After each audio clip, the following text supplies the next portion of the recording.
Perfect. Can you make me host back? Doing it right now. Thank you. I don't know how to do that. I mean, I know I made you host, but you need to make me co-host so I can kick No, people no, out I of the will. meeting. I will. Yeah. Thank you.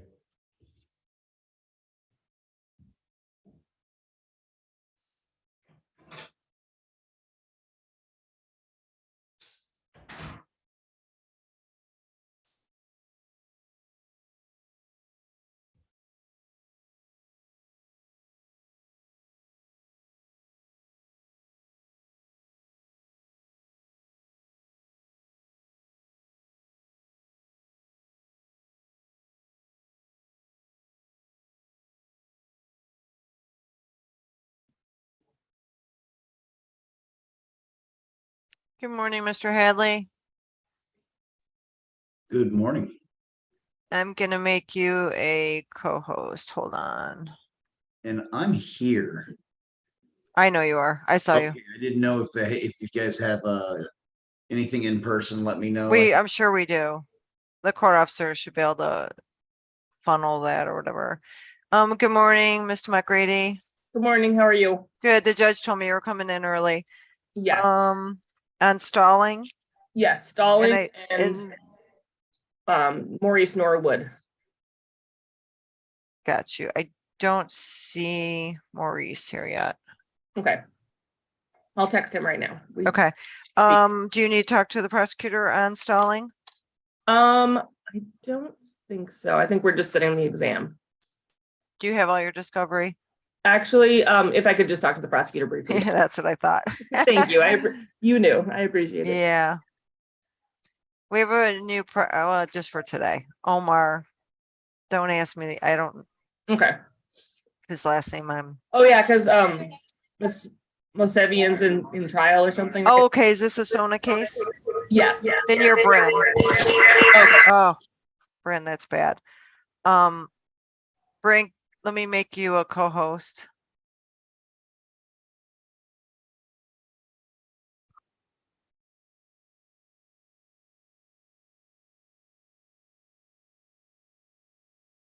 Go ahead, Bryn, if you want to move. Mr. McGrady.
Okay, Mr. McCready, are we ready?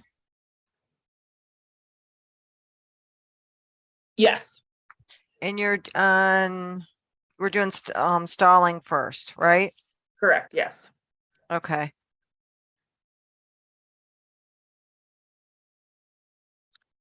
And we're setting for exam. Yes, please. Okay, I have December 7th at noon, or I have January 11th at 11:30. Let me, And I have other times both days if you need a different time. let's see. Okay, sorry, I just had to pull up Sona's schedule. Um, Could I have a breakout room just briefly with Mr. Stalling? I'm sorry, just to touch Sure, base. sure. Thank you. You said December 7th or January? 11th. Okay, thank you.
Okay, Mr. McGrady, are we ready?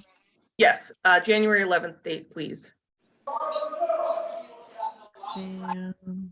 January 11th at, what time does, 11:30? That, triple checking, but yep, that works. Is that good, Bryn, for Sona? Which day?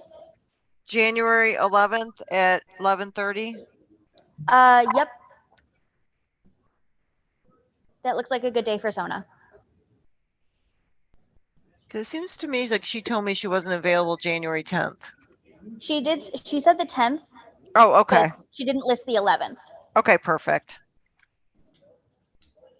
Perfect. And what, that is a live exam here at the court, and I will send out notice. Perfect, thank you. You're welcome. And then you have another one, Yes, Maurice Norwood. and he is here now. I Do do we- see, What are we doing on that one? just setting an exam and I do have discovery. Okay. Do you want the same date? I think I would go with the 7th if that's still available. If I could talk to Mr. Norwood, actually. Yeah, Sorry. yeah. Hold on, let me put you in with him. You should be able to rejoin where you were. Yep, I can, thank you.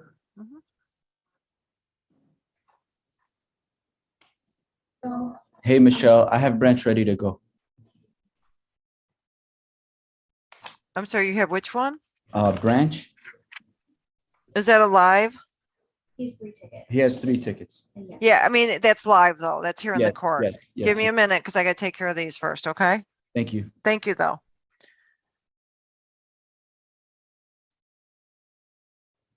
Good morning, Wayne County. I see you have Mr. Peters. That's correct. I just need his attorney. Thank I'm you. waiting We'll for stand- her on multiple. I'm gonna call their office right now. Okay.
All rise.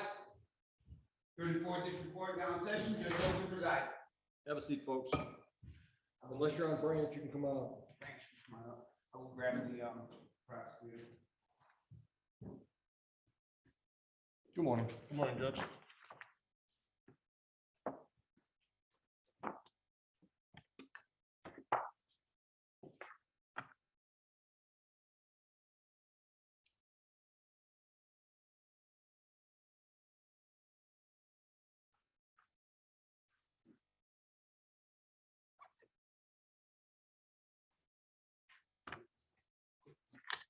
That's all right, that's all right, that's all right. Good. Good morning, Jamie. Good morning, Judge. How are you? Wonderful. We're at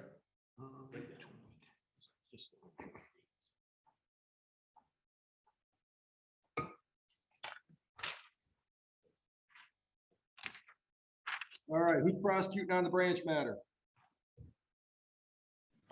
Good morning, Your Honor. Omar Shaj on behalf of the people requesting permission to practice under MCL 8.120 under the supervision of APA Brem Bailey. Your Honor, I have been admitted to the bar and awaiting issuance of my P number. Congratulations. Thank you, Your Honor. I've got a piece of paper here asking me to dismiss counts 1, 2, and 3 for Mr. Branch, incident date November 8, 22, correct? That is correct, Your Honor. Okay, I'm assuming you're okay with that. yes. All right, dismissed. Thank you. Counsel, pronounce your last name one more time for me. Shajra? Shajra? Yes, sir. Did I get it? Shajra? Yes, you did, Your Honor. Okay, I'll try to keep it that good. Thank you. You guys have a wonderful day. You as well, sir. Thank you, counsel.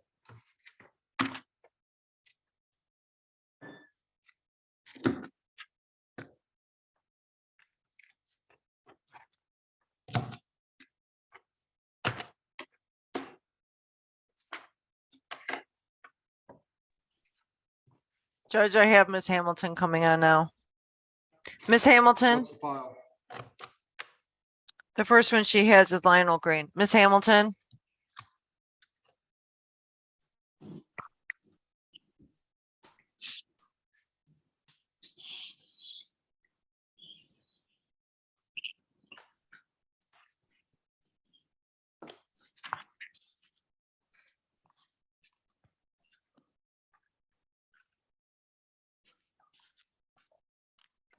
Well, I So had which her, are the she ones that left. Already got dates set.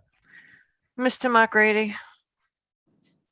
Yes, on the Norwood case, if we could have the December 7th date, please.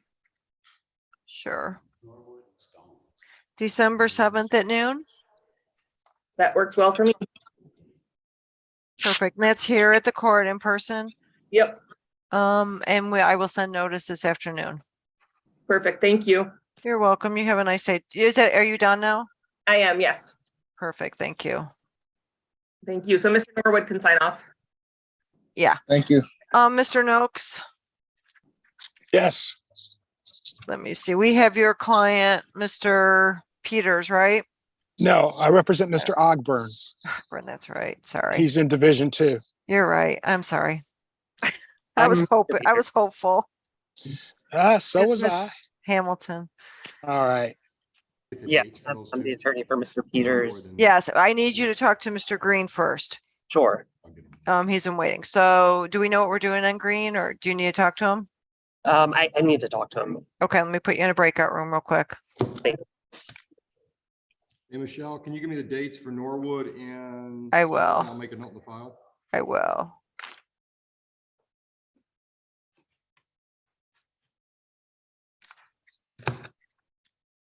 For Norwood is December 7th at 12 p.m. Thank you. And for Stalling, it is January 11th at 11:30. Thank you. Welcome.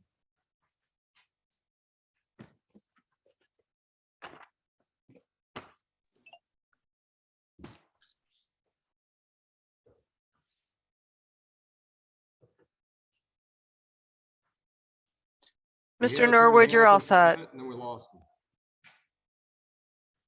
Thank you.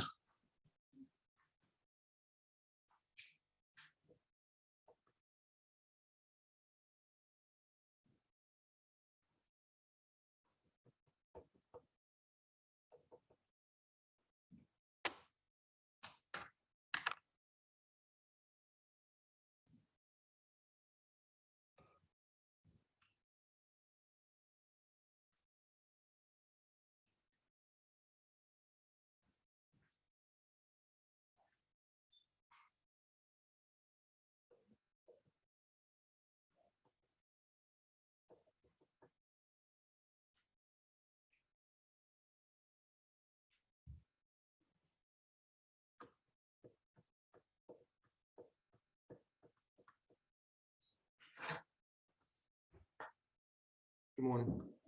All is well? All is well? Yeah, well, we did dismissals. I'm Mr. Branch.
You know who we got from Huron County?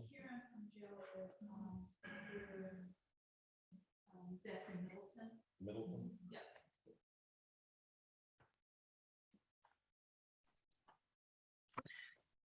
Good morning, Mr. Middleton. Morning. Council, Ms. Epsward.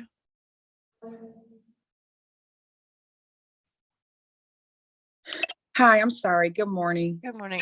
Do you need to speak with your client, Mr. Middleton? Yes, please.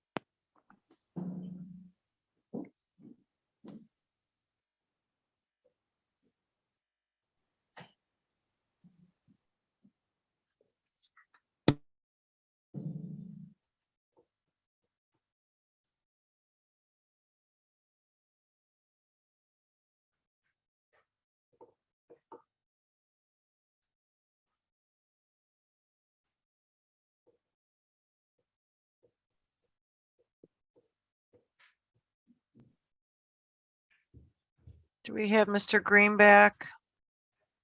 No.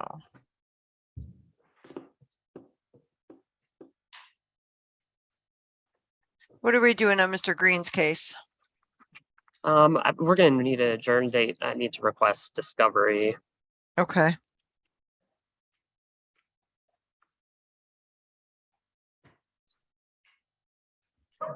I can do December 7th at 8:30.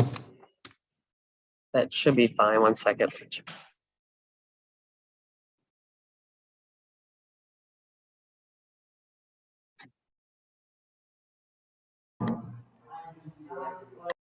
Yeah, I can do that. Okay, Wayne County, we're gonna adjourn Mr. Green's case to December 7th at 8:30. Perfect, thank you. You're welcome. Bond is continued. I would like to raise bond if that's possible. Hold on. Yep. I didn't hear nothing that they said. Judge, did you hear Miss Hamilton? Yeah, I'm waiting Okay. to lose the chatter from the jail. Thank you. Counsel, go ahead. You want to talk about bond? Yeah, I'd like to raise bond. Currently he's it looks like he's held at 10%, 5,000. However, Mr. Green is a caretaker to one of his grandchildren. They live together. He lives with him full time. So we'd like to, at minimum, get him out on a GPS tether tied to his home address. If that's at all possible. It's just financial limitation. And that address would be Austin Avenue in Lincoln Park. Is that correct, Mr. Green? Yes.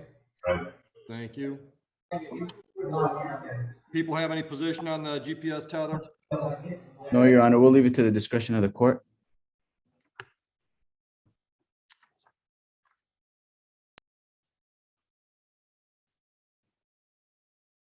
All right, Mr. Green, I'm going to put you on a $5,000 personal bond.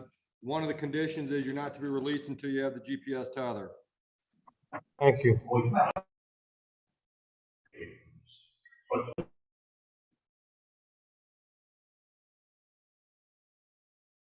Good luck. Okay, counsel, the next one I have for you is Peters. Yes. Do you need to talk to Mr. Peters? Yes, please. Okay. Wayne County with Peters, I'm gonna put you in a breakout room.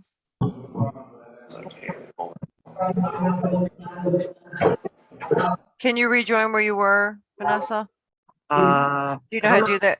Maybe not if you're on your phone. I can move you. And Madam Clerk, I got Larry Kubik on camera too. Perfect. He will be next. He has the same attorney. Thank you.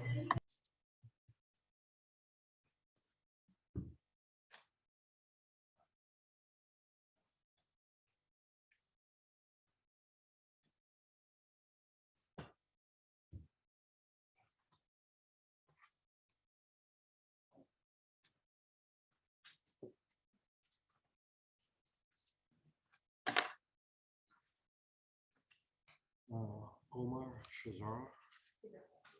So that, yeah.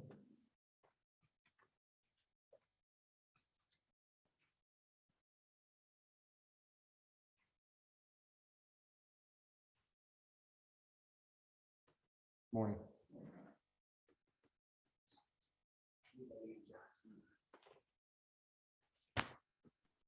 Let the prosecutor see that letter. Yeah, I'm assuming it's from the victim. I haven't looked at it. I won't look at it, but the prosecutor should know what it is. And we can bring the whole thing back to me. Mr. Hadley on Clint Johnson, Yes, Your Honor. come on up.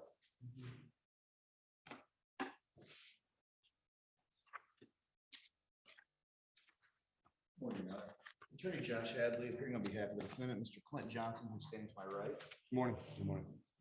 Your Honor, I believe we are here in this is arraignment pretrial. We'll waive the formal reading of the arraignment. We have reached an agreement with the prosecutor. Your Honor, at this time, the case number ending in the A, the no insurance, will be Right. dismissed in exchange for a plea of responsible to the case ending in B, the registration plate civil infraction. Okay. All right. So you're gonna plead responsible to the civil infraction, the misdemeanor goes away. Yes. That's your deal? Yep. Okay. I'll accept that. $150 on the registration plate charge. Can you pay it today? Can make, $20. If you can't, you can't. Okay. Go downstairs and have security point you in the direction of collections and you can set something up with them. All right, thank you. Thank you. Your You're Honor, all thank set. you for your time. You're welcome.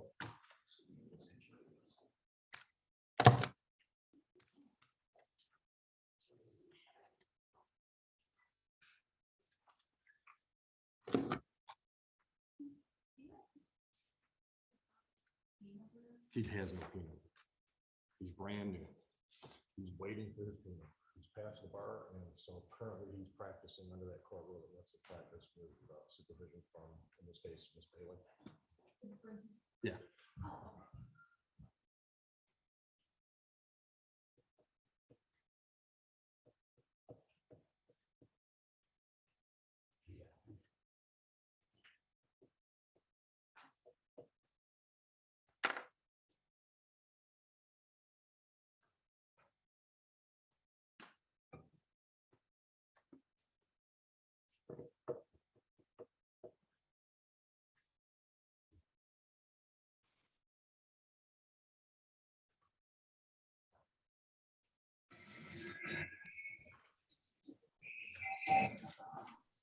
Good morning, Division 2.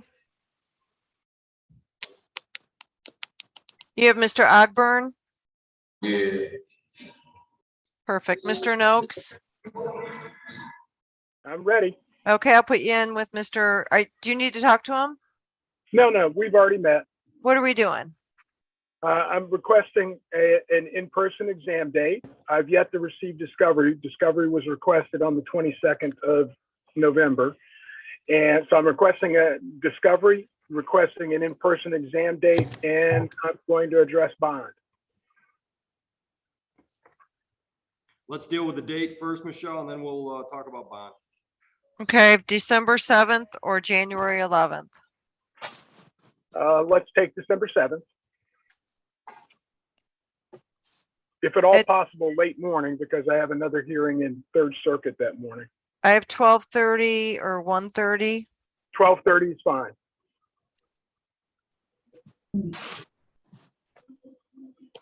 Your Honor, Dominic, For the people, your appearance. good morning. Good morning, Your Honor. Omar Shah on behalf of the people. All right, and just so we're all on the same page, I'm looking at the file. Looks like we've got a $250,000 cash or surety is the current bond, and I don't see any special conditions.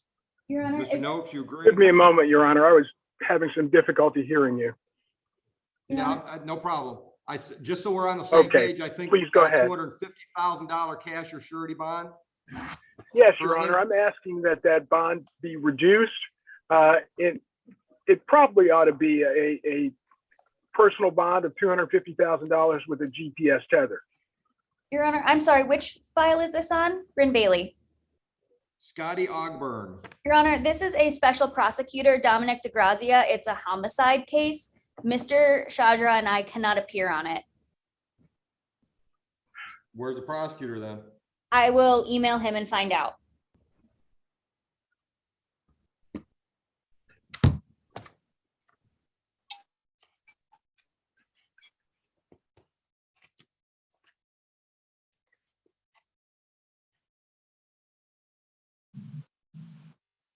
This was scheduled at 8:30, was it not, Mr. Noakes?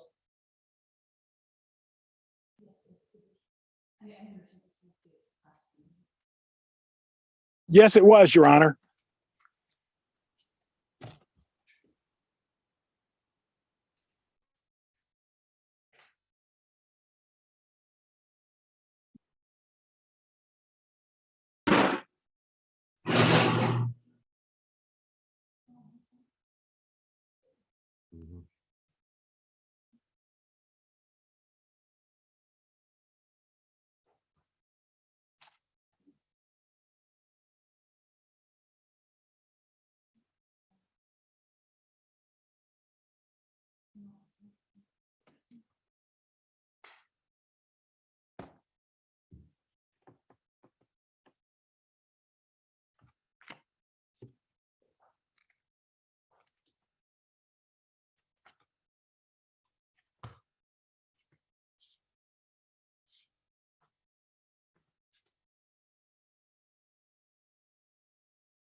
Are we ready on the Peters case? What are we Yes. doing? What are we doing? I do need a digital discovery, but otherwise we'd like to set a preliminary exam date. I'd also like to raise bond.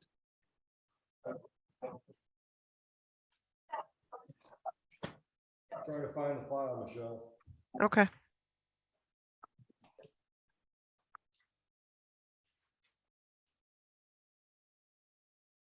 You got a Peter file?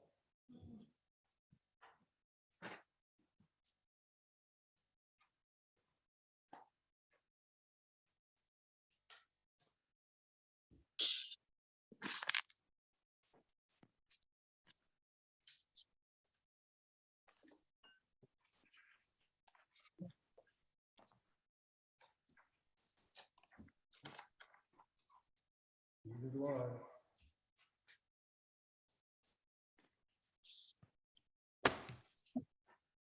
Can, you give me oh, you know what it is? It is. Yeah. Thank you. Get my hands on that file. That had a letter from the victim we sent out so the prosecutor could see it. You can go ahead and give her a date for the exam though. Okay. I have December 7th or January 11th December 7th is fine. at 1:30. Thank you.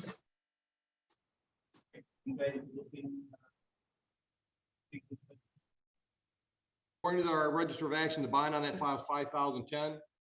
Yes, What's your argument regarding bond, counsel? but Your Honor, my client has a job in a like a warehouse doing packaging and whatnot of products. She's missed now a week and a half of work. She also has a apartment that she pays rent on and would like to continue to work. There's at least from what I can see, she does not live with any of the victims in the alleged victims in this case. And as far as I can see, it doesn't have a history of failing to appear.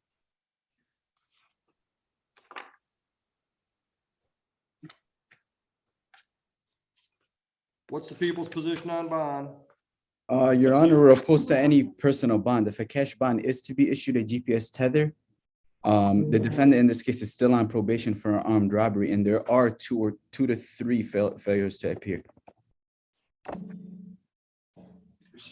Your Honor, we have no problem with the GPS tether. We would ask just that it will allow for Ms. Peters to go to work. All right, so do I understand correctly, Mr. Shadra, that the November 19 incident date, at that time, she was on probation for another file? Yes, Your Honor. Bond will remain as is. What was the exam date? December 7th.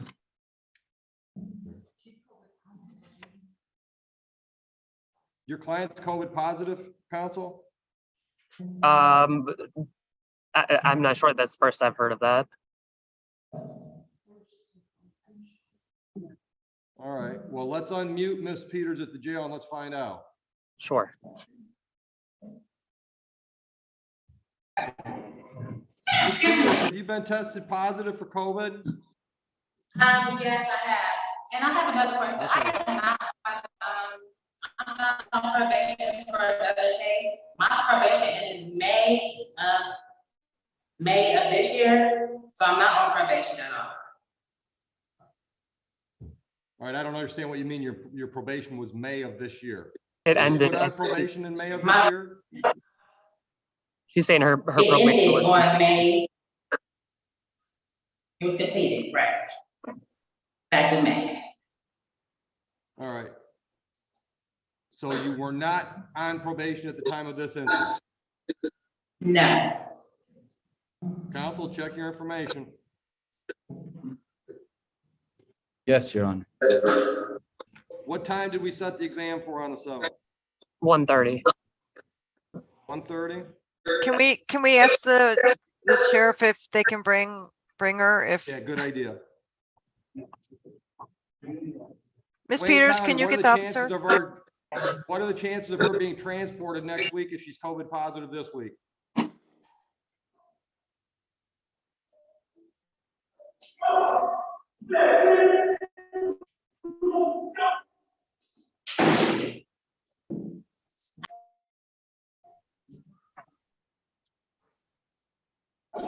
Yes, Your Honor. What's the chance of getting Ms. Peters here next Wednesday if she's COVID positive this week? I'll be honest with you, they're probably not gonna retest her until next week. Thank you. Ms. Hamilton, maybe we should pick a later exam date so we make sure we get her here for it. Okay, yes, that's fine, Judge, but I know, I guess that I would put another emphasis on my bond motion in the sense that she's going to be waiting for a long period of time, that she'd be allowed to return to work, or else she will lose her job. Let's find out what that long period of time is. What's our next date for an exam? January 11th.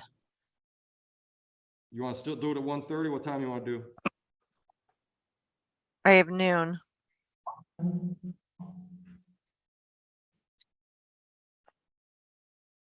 All right, Mr. Shazra, did you confirm or deny that she was on probation on November 22?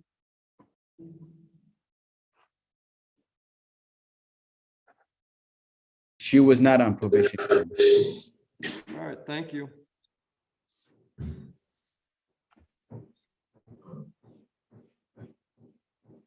All right, Ms. Peters, I'm gonna put you on a $5,000 personal bond. You're not to be released without the GPS tether. The no contact provision stands. Understood? Yes, sir. Thank you so much. You're welcome. Thank you, sir. Anything else, Ms. Hamilton? No, that's it. All right, thank you. Ms. Hamilton, I need to put you in with Mr. Kubik. Yes, please. Mr. Noakes, are you ready? I'm ready if Mr. DeGrazia is here. Ms. Bailey, do you know what the prosecutor is? Your Honor, I have reached out to both Mr. DeGrazia and Bill Lawrence with my office. I'm awaiting a. Okay, I can set an exam date for him, Your Honor. But as for bond, I will leave it in the discretion of Your Honor, but given the charges, I don't think that a personal bond is appropriate. All right, well, the exam date's already been set for December 7th at 12:30. Mr. Dokes, I am not comfortable with a personal bond with a second-degree homicide. Your Bond will Honor, stand as is. I'm happy to refer him for a DSU if you think anything will happen that quick. please do that. Are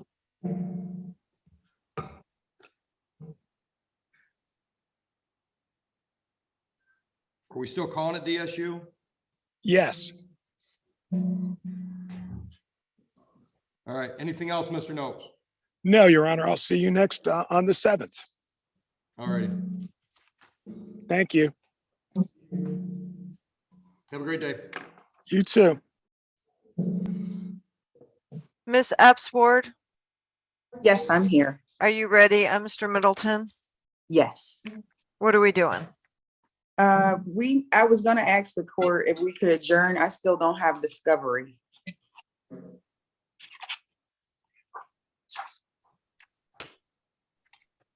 I can do.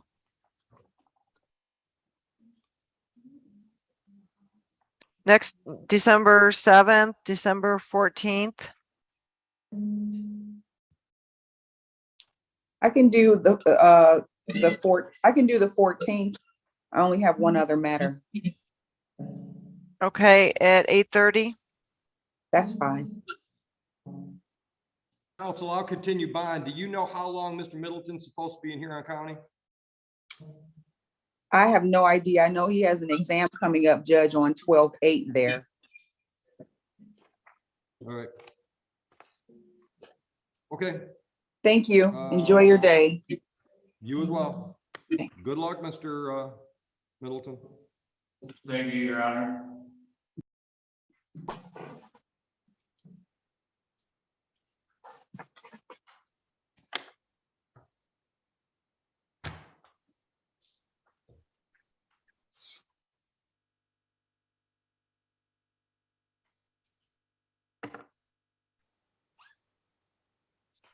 Did we do something with Medley?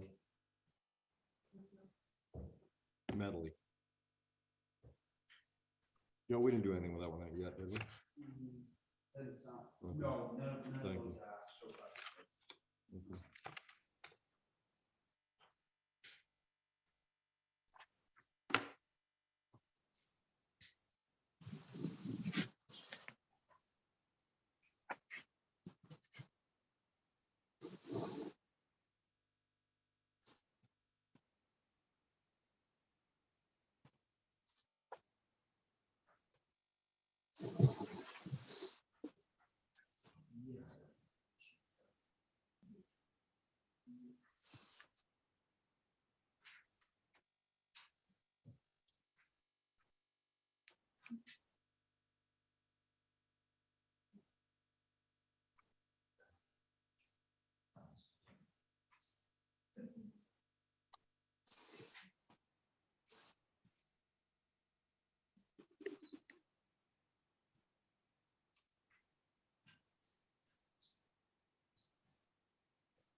Miss Sims,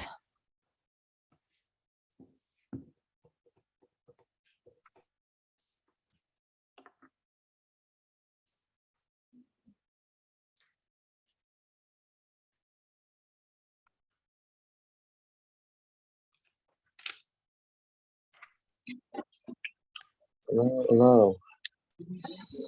Okay.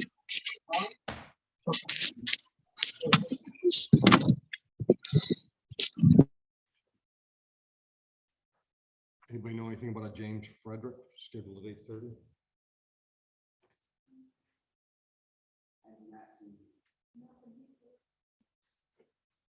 Hey, Michelle, have we heard anything from the attorney for James Frederick scheduled at 8:30? Attorney is Wendy Barnwell.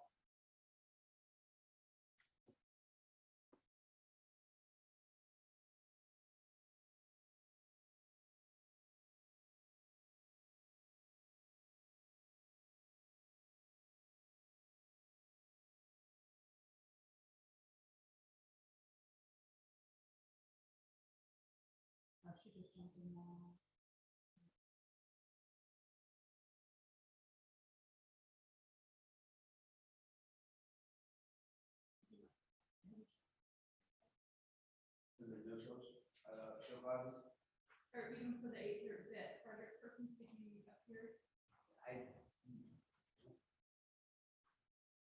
Or the attorney.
Just rushing in to see us and stuff.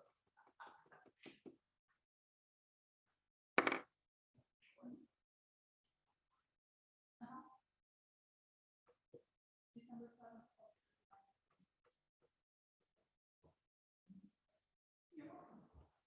When it's live, correct? That's live. Thank you. We'll see you next week.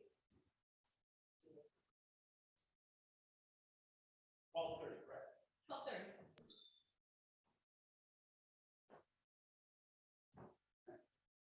No show on Hall, Harris, James, Medley,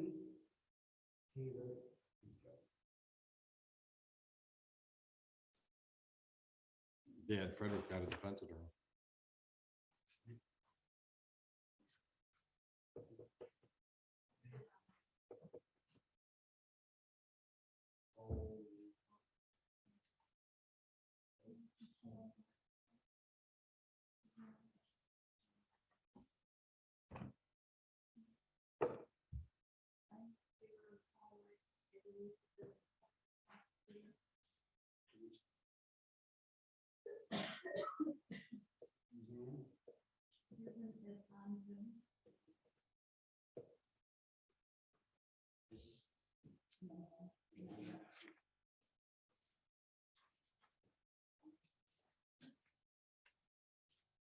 Doozen, what time is Doozen?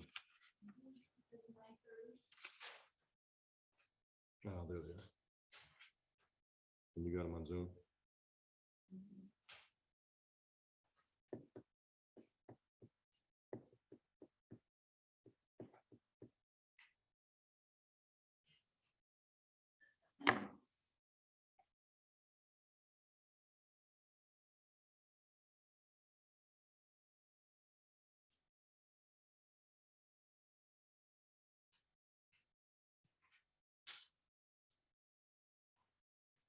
You, Mr. Taylor?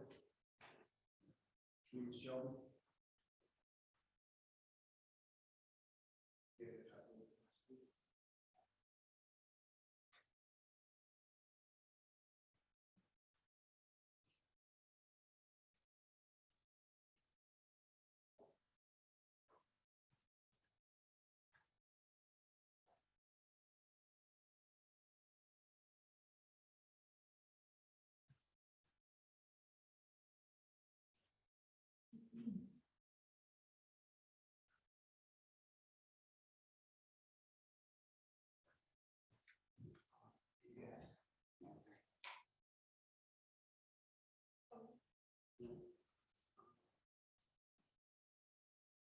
Who got the allowing unlicensed driver?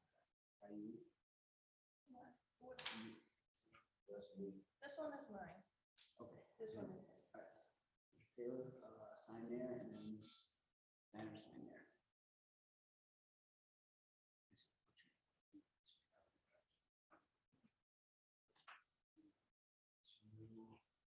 Then count 1, 2, 3.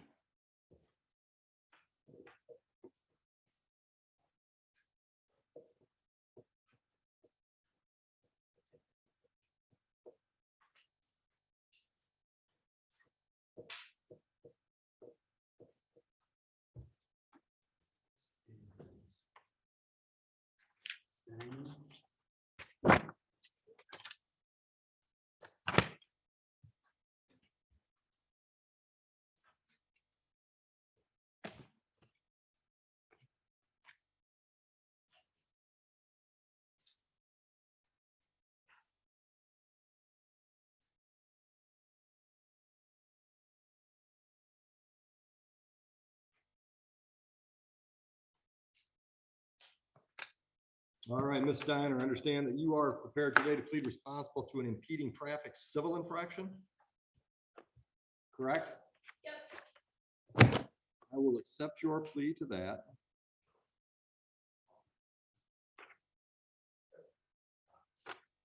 Fines that cost $200. That money is due within 5 days. That means you pay it within 5 or within 5, make other arrangements. Okay. You can do either one of those downstairs. Okay. How much was it? 200. And the misdemeanor is dismissed. Any questions? No. All right. Impeding traffic. Mr. Taylor, come on up, your turn. Oh, hold on a minute, hold on a minute. Is this the same ticket? You got a no proof of insurance ticket from Van Buren? I do.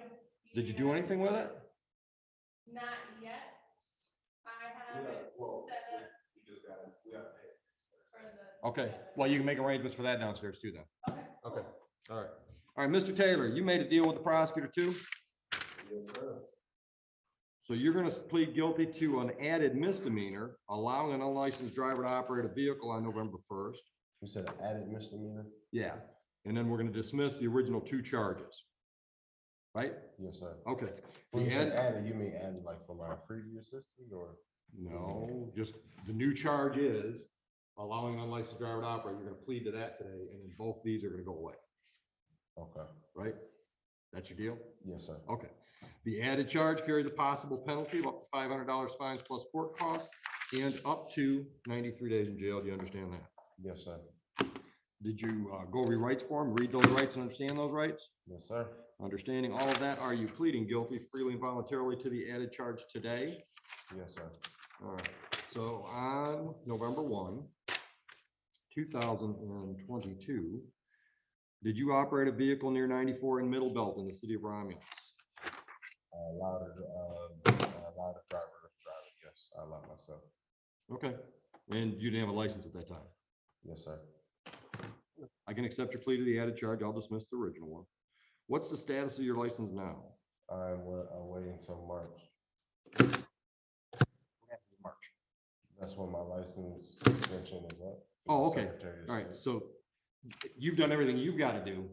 And in Yeah, I March, got they payment give you back your plan with license. every court. Okay. So I'm just waiting for. it Yep, to be paid for the time off. to run.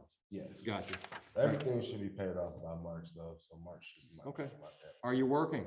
Yes, sir. Where do you work?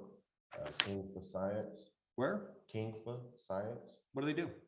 We make the molding for plastic. Okay. And where are they at? That is in Canton or Michigan. Okay. Full-time Right next job? to Amazon. Full-time? Yes. Good. Anything else you want me to know? I'm juggling a lot of courts, so if I could get, if I We'll could give you get a as payment much plan. grace as I could. We'll work with you. We'll work with you. Yeah. All right. On this file, total fines that cost $500. Like I told the young lady, it's due within 5 days, or you got to make arrangements within 5 days. So if you need a monthly payment plan, for example, set that up today. Okay. Any questions? No, sir. Good luck with the other courts. All right, thank you.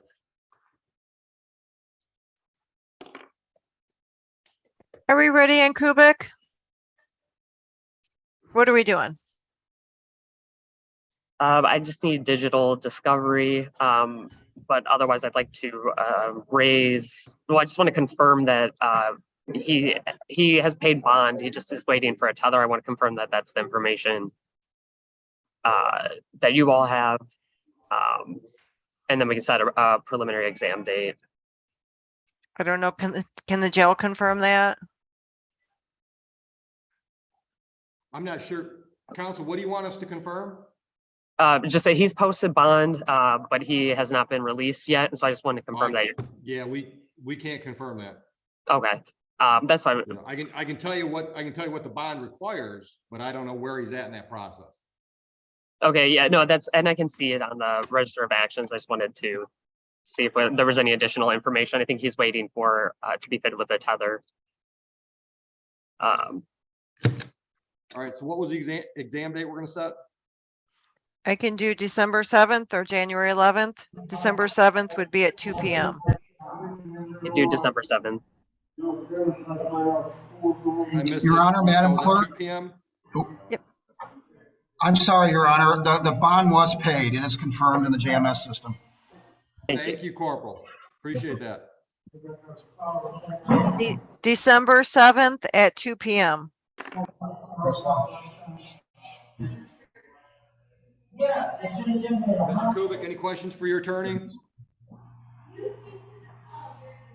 We are already speak.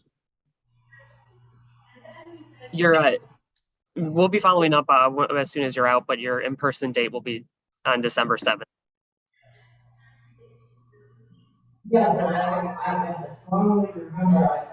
I think that's it, Your Honor. Okay, Wayne County, we're good with you. Thank you. Thank you. You and your staff have a wonderful day. Thank you too. And then Vanessa, I have one more, Mr. Palumbo. Yes. Do you need to speak with him? Yes, briefly, if I could. Okay. Recording in progress. Prevention's just such a nice guy. He probably beats his dog, but I mean, just, you know what I mean? He just comes across as such a nice guy, so helpful. He treats the defendants with respect. Did you just say he beats his dog? He might beat his dog. That's how rumors get started, Michelle. You shouldn't spread that stuff. Besmirch his good name.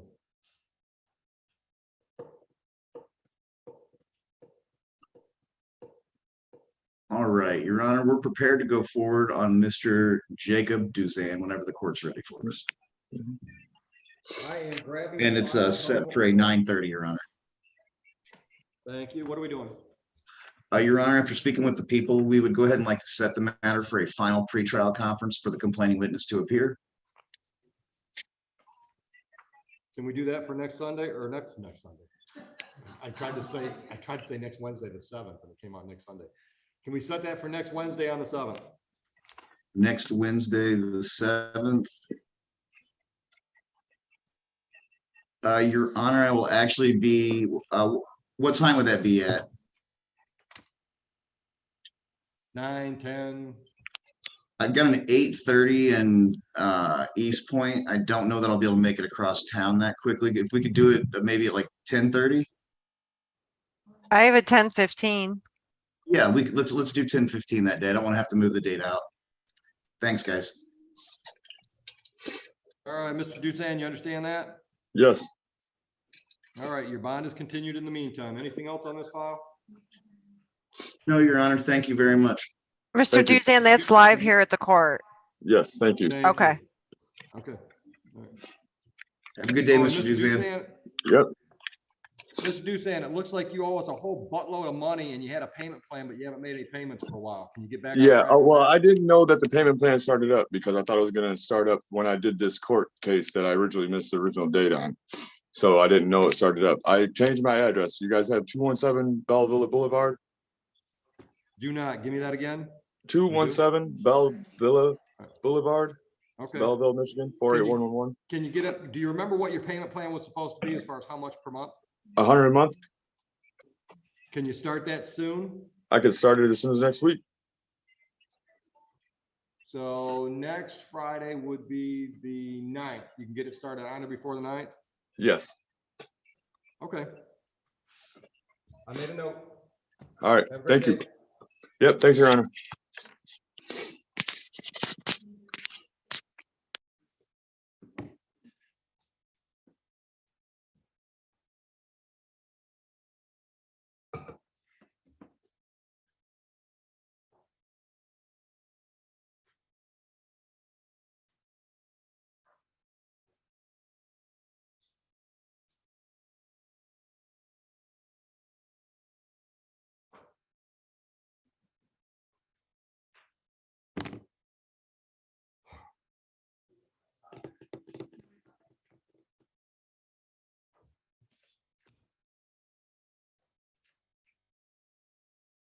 We did Lonnie Taylor, didn't we?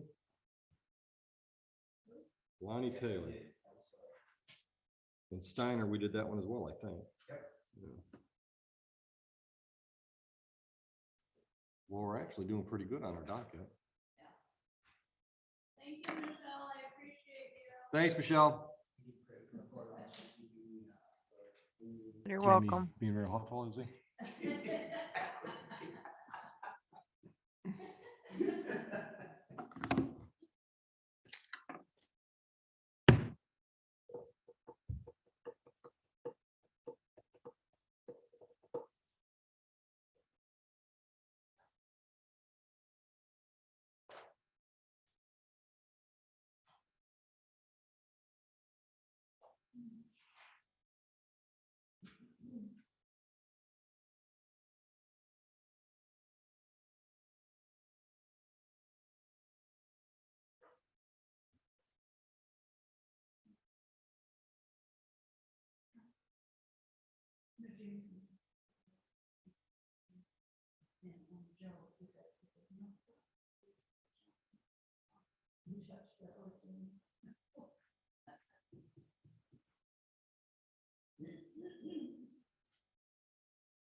Just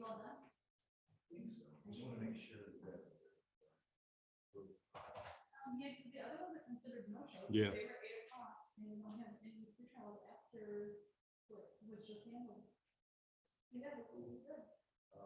Tomorrow is Jeff and I. I'm pretty smooth sailing at 10:20. I got a hop over. Control, but otherwise, I think we're locked in. Carry over appointments with Jeff and I. So I know that slowed it down like last time I was here. I had like 10 of my own cases that were on at the same time. So fingers crossed. So do you need me to make you a copy of that or?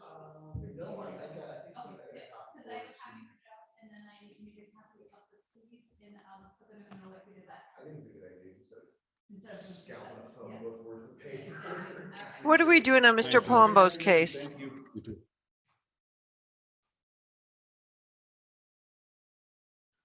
I can't discuss hear. that with- Can you hear me?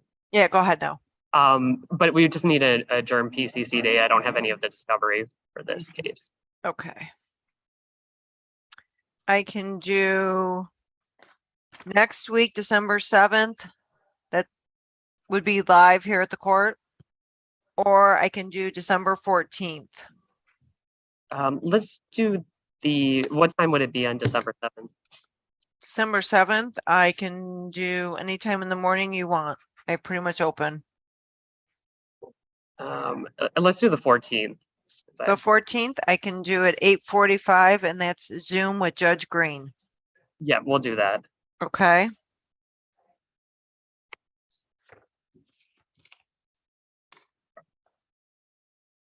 Mr. Palumbo, can you hear me? You're muted.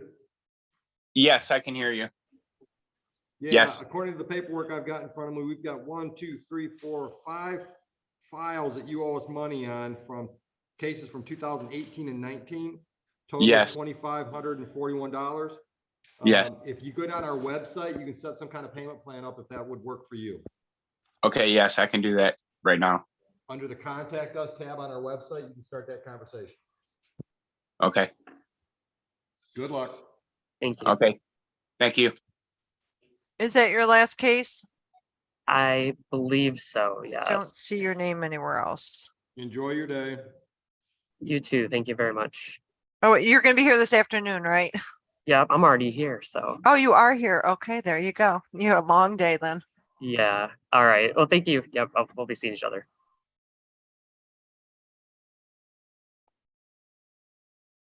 Good morning, Miss Elijah. Where'd you go? Good morning. Which case are you here on? I'm here for Randall Bond.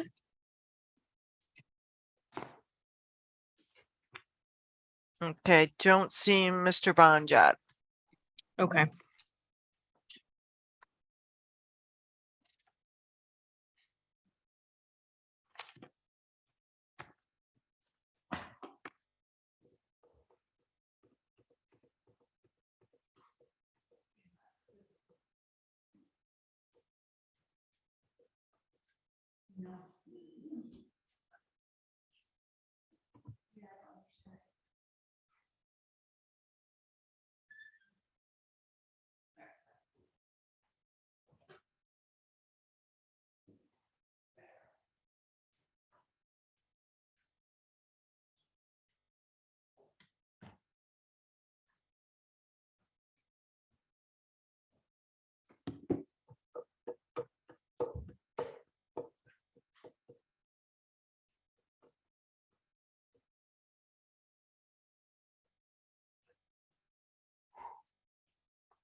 Yeah, so it's meant to determine is that.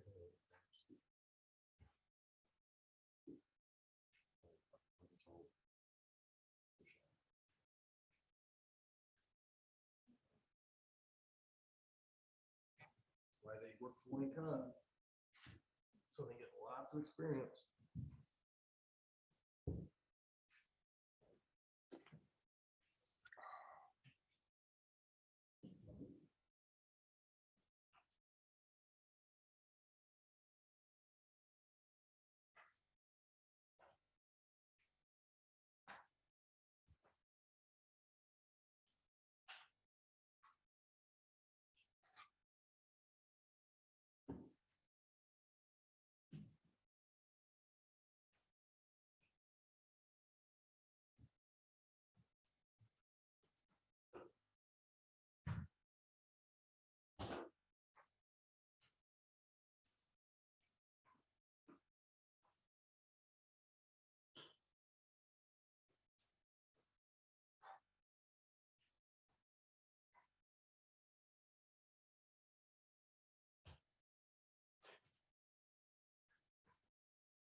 Yeah, they're 15, they posted that on the and we're just waiting for an offer.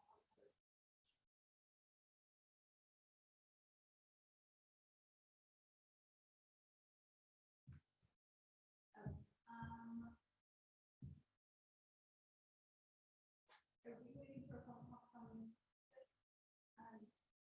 Larry, who's living, he doesn't live with her, and that's the address that he's. Nobody can go there and work with those. Right. What's his bond for this? Just want to ask to be posted. Yeah, but I mean, if there's no contact or anything, then where he lives is really no concern. Yeah, we don't, and nobody is waiting to give her a phone call. No. Nope. Thanks. It might be the tether unit downtown, I don't know. Yeah. I'll bet you it is. All right. It's just that. I'm not sure. Right, but there's some, yeah, but I'm not sure her, like, you would show that.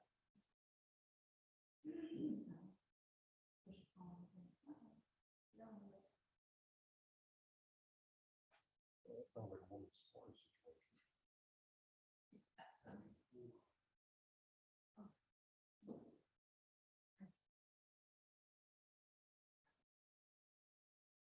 Yeah, I mean, yeah. Well, that would make sense, huh?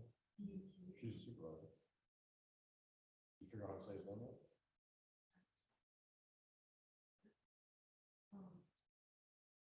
I'd never get that from the spelling. Though.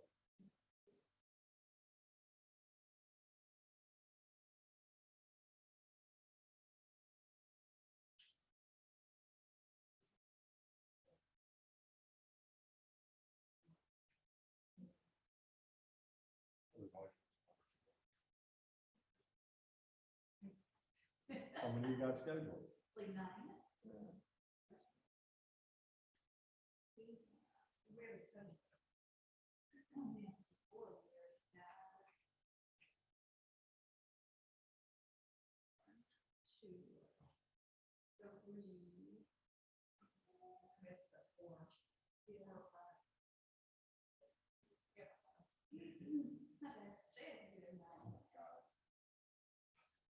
Next week the shit starts. All the holiday stuff. I got 3 holiday parties. Wednesday night, Thursday night, Saturday. Yeah, but you know what sucks? They'd all be more fun if you spread them out. You know what I mean? You could enjoy them. Well, they're not all on the same night, so they're kind of spread out. I'm sure you'll get more invitations.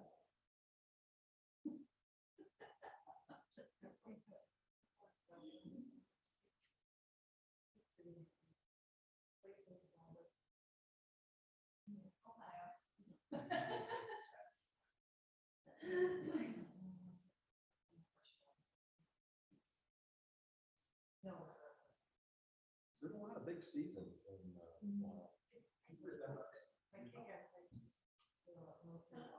No. What military? Where? What's the school? Curtis, Meredith, and David. So the horse flipper goes to the far wall. Yeah.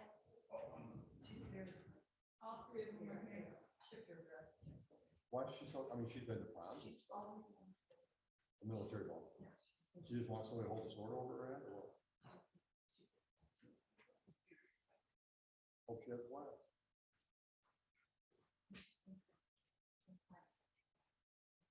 That could be pretty cool too.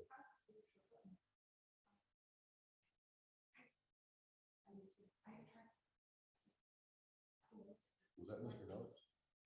Yeah. I'm sure that's why Mr. Notes said it so fast.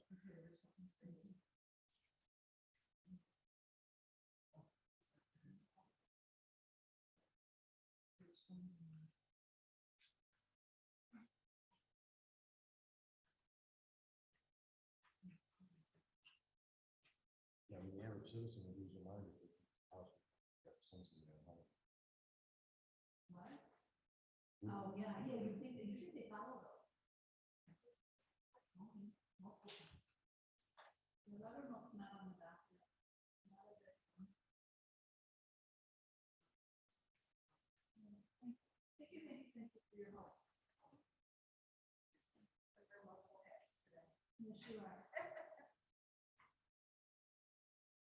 guys are getting good at that.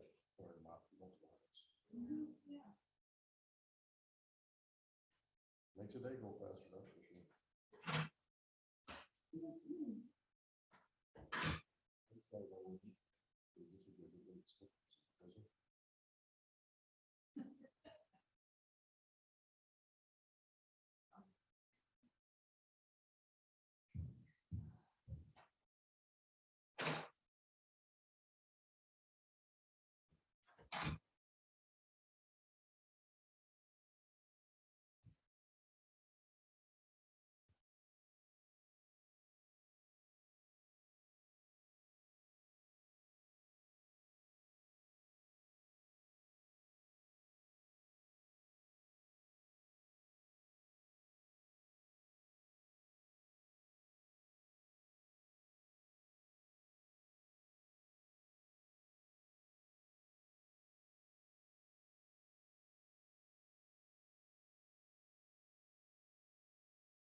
Good morning, Mr. Parker.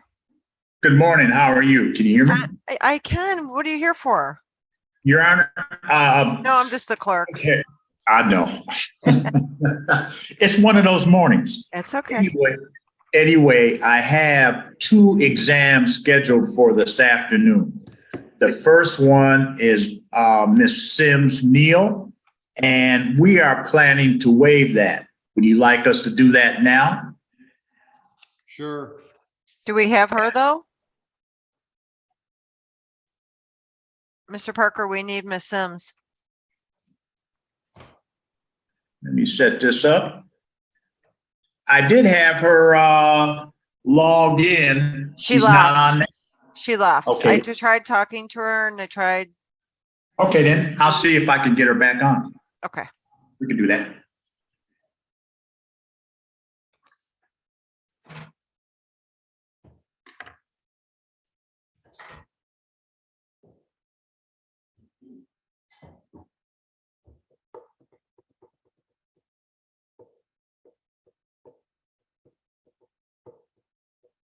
Did you hear what Mr. Parker was saying? Yeah. Do a waiver now.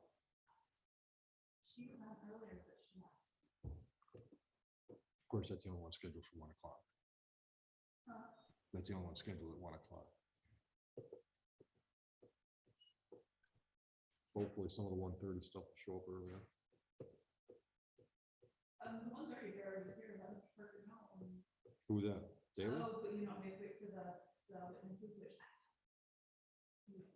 Well, Brian was like, more cases of Brian was facing the Western Main. Down the river, yeah. But just let him know that time for. I will. That's daily, right? Yeah. Can we go,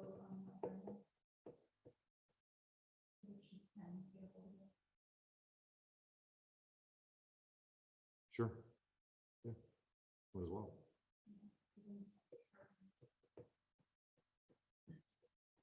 Well, let's find out what he's doing with that one first. Yeah. I believe my client says that she's in the waiting room.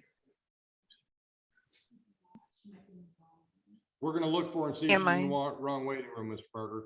Also, just to let you know, you've got a Christopher Daly scheduled at 1:30. Mr. Daly is in the building already. Oh, okay. That was going to be the other thing I wanted to talk about because I think he went to Wayne County Jail. Huh? But that's good. We're gonna, if you want us to, we'll talk to the prosecutor and see if they can round their people up. Maybe we can get that exams going before 1:30. I'm stuck in a trial review situation here, and the judge is in trial now, and he told me I have to come back at 11:30. No problem. So I'm gonna be trying to make it to that courthouse the best I can on time. We don't have Sims. No, she's not. All right, we cannot find Miss Sims in our waiting room. Are we gonna do a waiver? We can probably do that if you just put her on our speaker, on your speakerphone. You're muted. I can see if I can do that. Or for that matter, counsel, if you're communicating with her, tell her I'm gonna call her from the courtroom and then give me a number and I'll just put her on my speakerphone. We could do that. However you want to do it. All right. Hello? Hello? We could do it on speakerphone. For whatever reason, they can't hear you. Can you speak up loud? All right. A little bit louder than that. Yell it out, okay?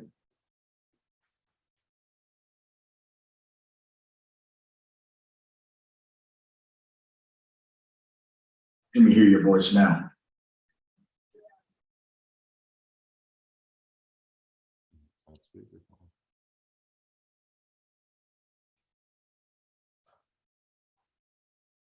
We're ready, Your Honor. All right, Miss Sims Neal, can you hear me? Can you hear the judge? Yes. I understand you're going to waive your right to a preliminary exam. Is that correct? That's correct. You've discussed what an exam is all about. You discussed that with Mr. Parker?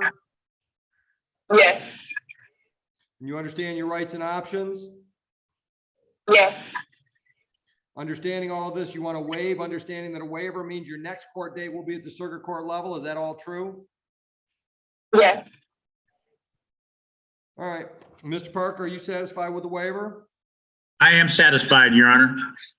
So am I. Arraignment on information date will be the 7th of December at 14th. Thank you. 14th of December at 9 a.m. Very good, Your Honor. I appreciate this. Bond will be continued. Miss Sims Neal, any questions? No. Have a good day. We're all set. I'll call you back. Your Honor, I'll try to get out to the courthouse as soon as I take care of this matter down here. All right, drive safely. Thank you.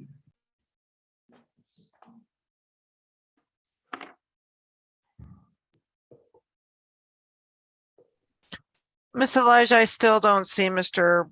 Bond, but I see that you have an exam here later. Yeah, that's what I was gonna ask.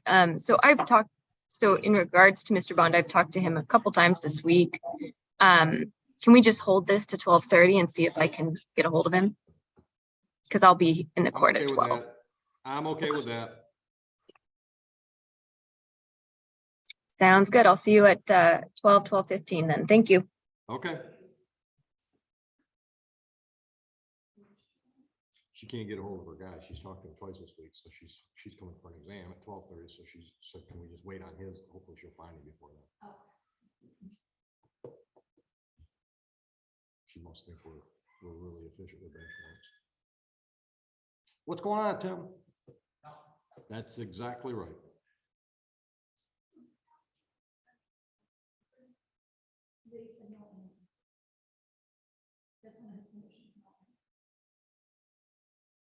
Okay. I don't know. I've never in a million years thought I had to stop somebody from having ammunition. I think I've ordered no firearms. They ordered that, but they also know. Well, that's new. As a bond condition. A lot of times they know. Well, they know they can't vote. They don't know. But they would always do that as a condition. He knows that. That's why it's arrested. Yeah. Dan, I don't think I have to tell you no driving for your new drove while license suspended ticket to violate the bond I put you on. Right. You know, one of the bond conditions is stay out of trouble, right? I guess. Doesn't hurt to be more specific, I guess. Well, we did bring him to a person. All far as answer. I guess better early than late. They want you guys to feed instead of them. Use our hot pocket budget. We got one now.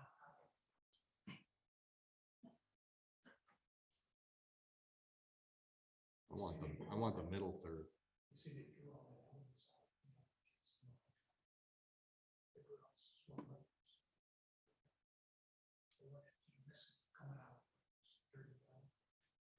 Why? It was assessed. Why did they kick it, Tim? It was interesting because the defense attorney had a polygraph done on his client. The polygraph operator, we tried to FBI agent. He called, the guy basically did it, spoke to him. He called the chief of police in Troy, who called the chief of police in Farmington Hills. And he said, no, that's attorney-client privilege there. Judge, the whole county circuit court judge, no, they found her. There's cell phone, there's video, 2 courtrooms and all that. So the FBI. He admitted to it that he wrecked the body up. All that's tossed. Because the FBI agent didn't keep his mouth And you shut. know what it was? I go back and say, push that case to go. The Oakland County prosecutor. Yeah. They weren't ready. Right. They didn't hold it. Now he gets away with Now it. it's, yeah. Sneaking at his plan to do that still. Double jeopardy. They'll be charged with it. Yeah. You know, it's funny. It was just. Had they impaneled the jury though? Had they impaneled the jury? No, they. All right, so jeopardy has it. Yeah. Jeopardy has it.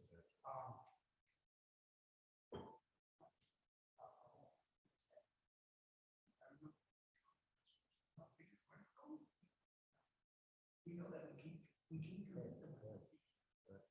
Well, they found their keys. Is that what thing? Yeah. And he said it's.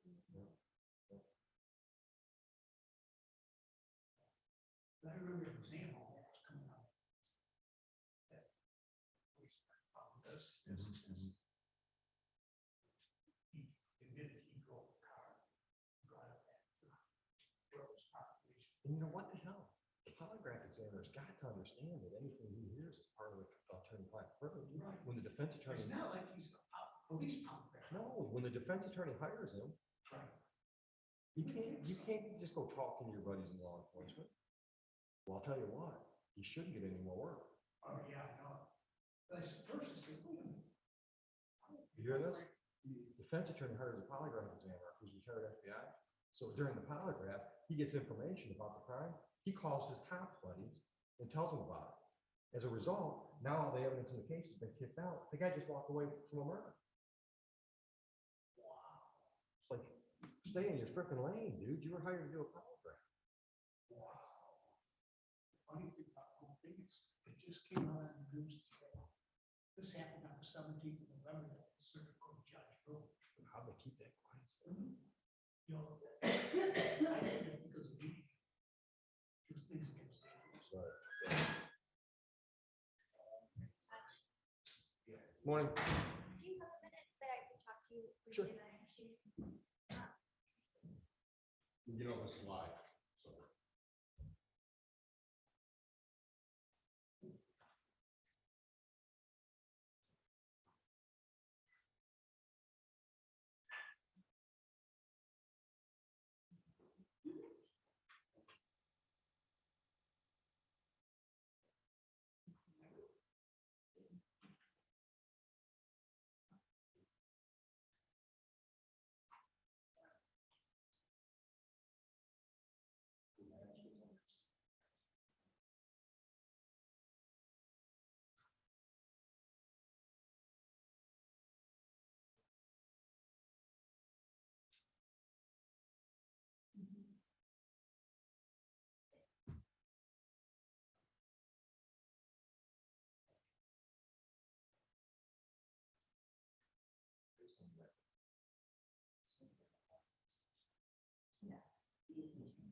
Yeah, but keep that in mind for the future. Like somebody from the crime lab or something like that, I'm always willing to entertain a motion for them to be so.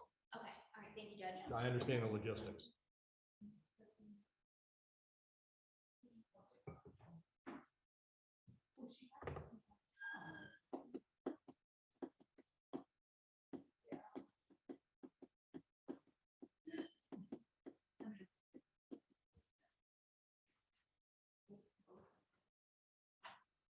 Joe, did you hear about Michelle's daughter, the horse took?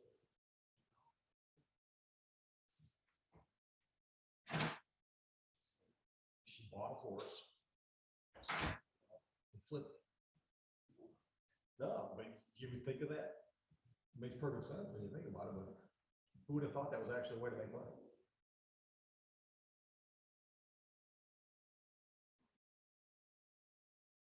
That's a pretty good ROI.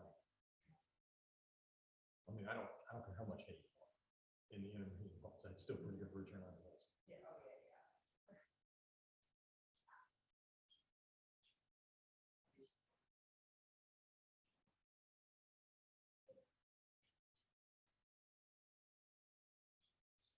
You should work with him. Well, she probably also taught him some stuff. It's not just his appearance that changed. She can probably put him through some phases that he wasn't able to do before. You know, people forget about that. Those horses are just as much of an athlete as anybody in the NFL or NBA or anything else. You know, if they're not worked right, if they're not trained right, they don't reach their full potential. You know, most idiots like us, they just think, well, horses run fast, right? Some are just faster than others. Yeah, but it's all a lot about it. It's not just the genetics, a lot of it's training and conditioning. That's pretty cool.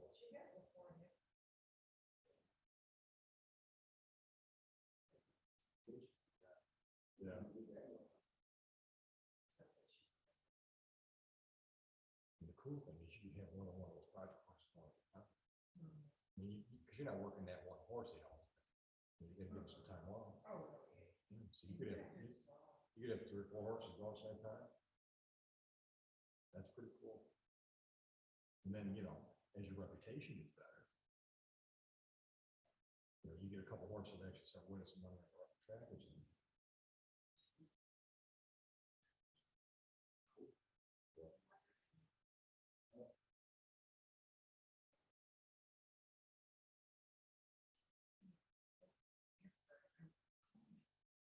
Didn't even look like the same animal.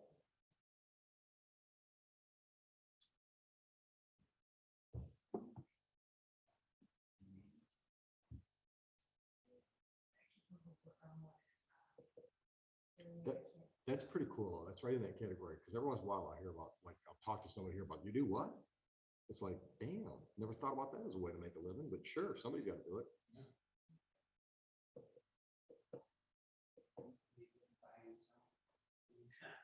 Yeah, especially horses. I mean, I'm not gonna say that's the oldest profession, but it's one of the oldest. Horse trading.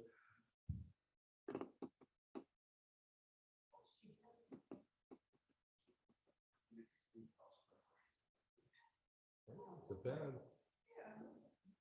Like used car salesman, we get a bad rap. There was one guy that my dad used to deal with all the time, and he was so coarse and crude and just wow. I'll never forget. He came out to all of us had our own horse. You know, so my brother had Dandy, or Dee Dee, and my oldest sister got Dandy. But when it was my turn, my brother's mare kept having foals, so my dad decided it was time for me to have one, right? So she drops this coal black colt. It's got a white star on his forehead. It's the only white on his forehead. It's got a white star on his forehead. So as he's getting of an age when it's time for me to start working and stuff like that, my dad's like, I don't just tell you around the place, and I'm not gonna cut this horse. She's too pretty to cut. So he said, gelded. So he sells my horse Mountford before I can, you know, put his head on. But this guy that he had dealt with over the years for different stuff came out to get that colt. He'd never been on a trailer. We broke, I don't know how many ropes and leads, and we were trying to get him loaded on a horse trailer the first time. And this guy's young, he bought it now. So I mean, he's gonna do whatever he wants to do. And he was yelling at my dad, not yelling, but he was all worked up about the horse, right? He told my dad, he said, if this don't get fixed, he said, I'm gonna cut him because I'm not doing this again. And one of his fingers was off because he was fighting a stud, trying to get it in the trailer, and got the rope pinched, and it pinched his finger right off. He said, I'm not doing this again. He said, okay, that's before that. I'll never forget him. I mean, it was hot, man. You know, we're trying to coax the horse up, and that's not happening. My dad just could not do it. He was coal black and that white blade, right? Which is funny. Mother was. So then she called at 8:30 and said, I didn't know that this was gonna be live, and. Then you should have been on my Zoom. Exactly, and she goes, but I didn't get any Zoom information, and. The tip off it is live. Right, and my problem is, your client didn't show up either. Right. So I tried calling her, but she's in exams, so she didn't answer. Is that on, Frederick? yeah. And then, I don't know, I couldn't understand his name, but I'm thinking, I'm sure it was it. I got a call at 10:09, and the kid said, can you make it later, rather than Jackson? But I don't think he. Yeah, I talked yesterday. He knew since October. He Right. had, 1 o'clock exam.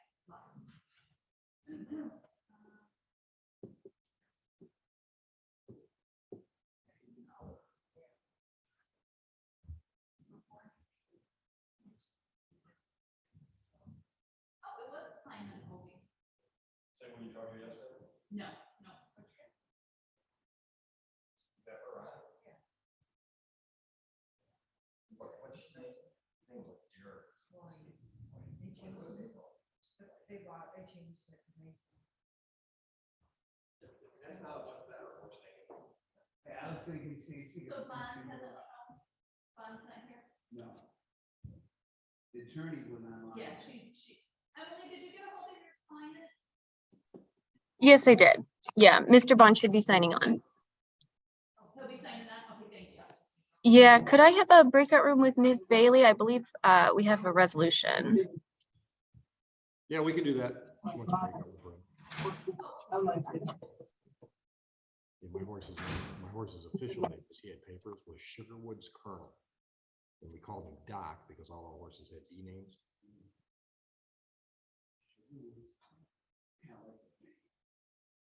Yeah, because he was out of the Sugarwoods farm. And I don't know why the Colonel.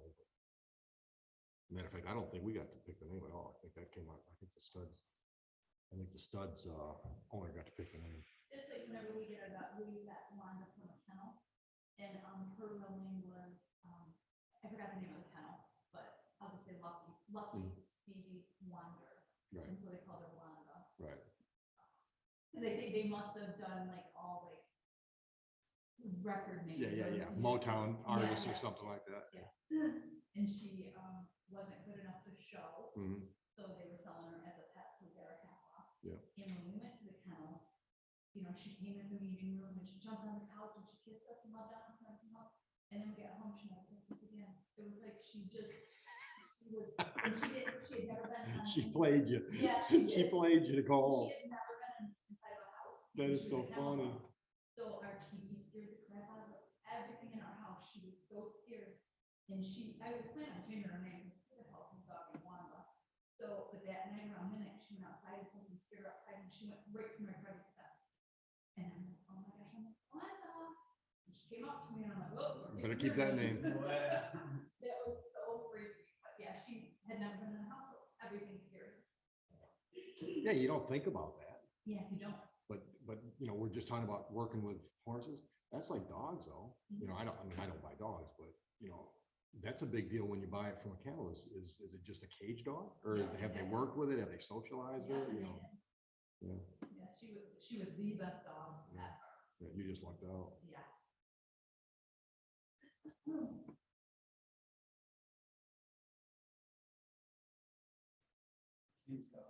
Wants me 2 times a day. Petey? Breakfast and dinner. And other than that, he is with her about. What is it? Oh, it's a Labrador Australian. It's a cute little dog. Australian, right? Is it the Australian? He barks with an accent. Barks with an accent. No, it's like that.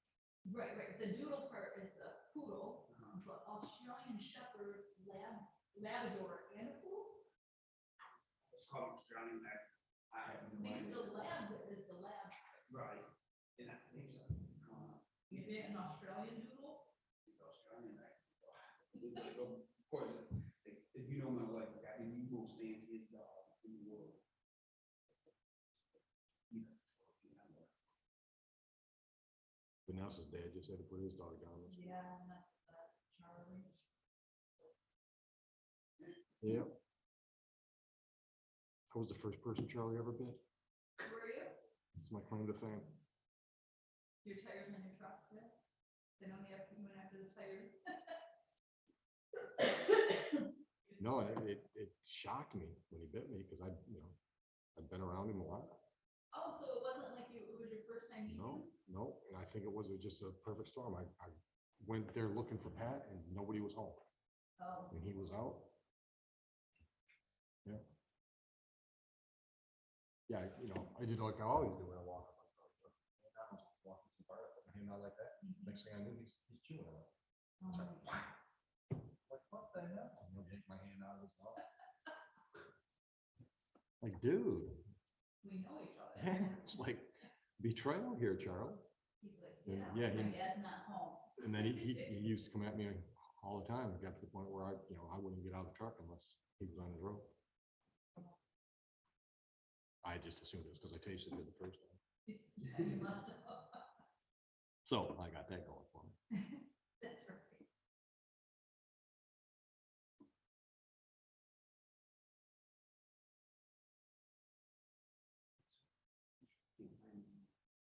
Yeah, that's why I dump all mine. Well, my tree, another casualty to my animals. Luckily, it's got some cats. But I think my dog's chewing my leg. Okay, this is what it looks like before.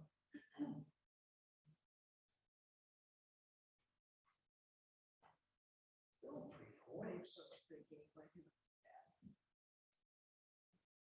Looks like Long Rangers.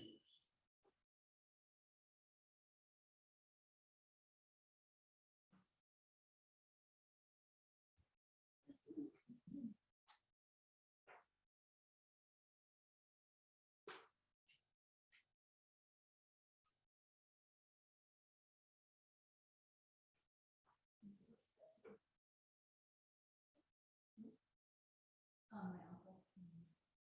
We're shutting off public. And the only options are either work.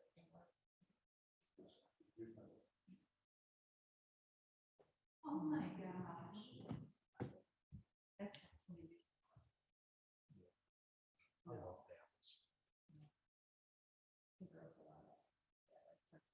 You know what? Seriously, show this picture to Jeff Bowditch. Jeff Bowditch has got the ugliest Yes, dog he I've ever does. seen. It doesn't even look like a dog. It looks like somebody made him out of Buffalo Park or something. It's scrappy, though. I mean, it's not soft like doodle His- fur. his- It's like that scrappy. Yeah, his hair is weird. His body shape is bizarre. I mean, he's the greatest dog in the world. but just bizarre. I mean, legs are too short for his body. Just, am I right? It's the ugliest dog you've ever seen in your life. It looks a lot like that. Doesn't it? In the head? No. Oh, I think so. I think the face looks a lot like this. Oh, yeah. He's such a good little boy. Oakley and Bond. Thank you, Tim. You're welcome.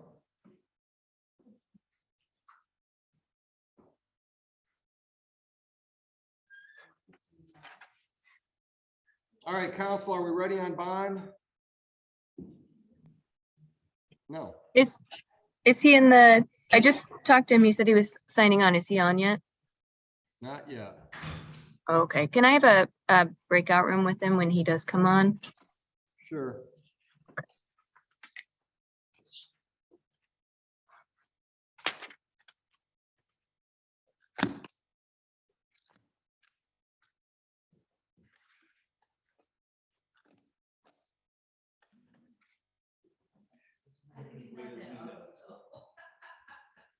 No, Jeff's dog, if you just took a headshot of Jeff's dog, you wouldn't say he's an ugly dog. But it's, the whole package is just like mismatched. It's just.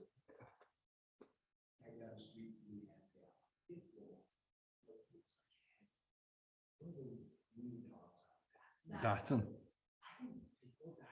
What a freaking mix that would be.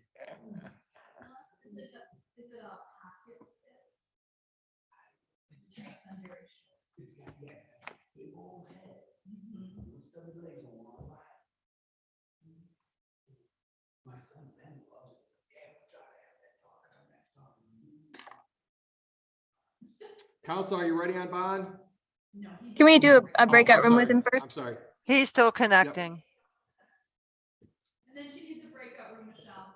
Yeah, he's not connecting. To audio. There he goes. I gotta confirm his information. And then I'll put him in a breakout room with you. Thank you, Michelle. You're welcome.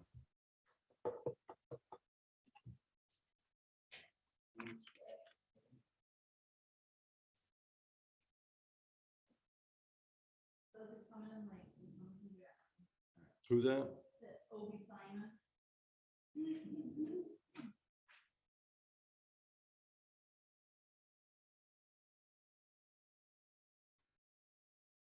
I really don't know what that's got to do with it, but. I don't either.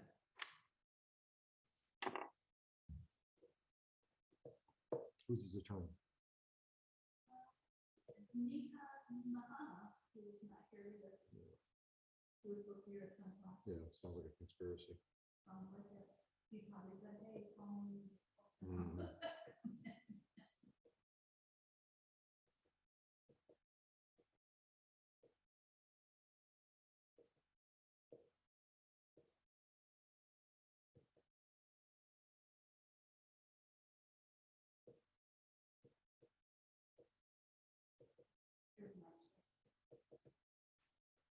He's a pit. And then she's supposed to be a pit, but we don't see pit in her. If you look up black mouth cur. Yeah. It's a hound, that's what she looks like. Yeah, I just met one of those a couple weeks ago.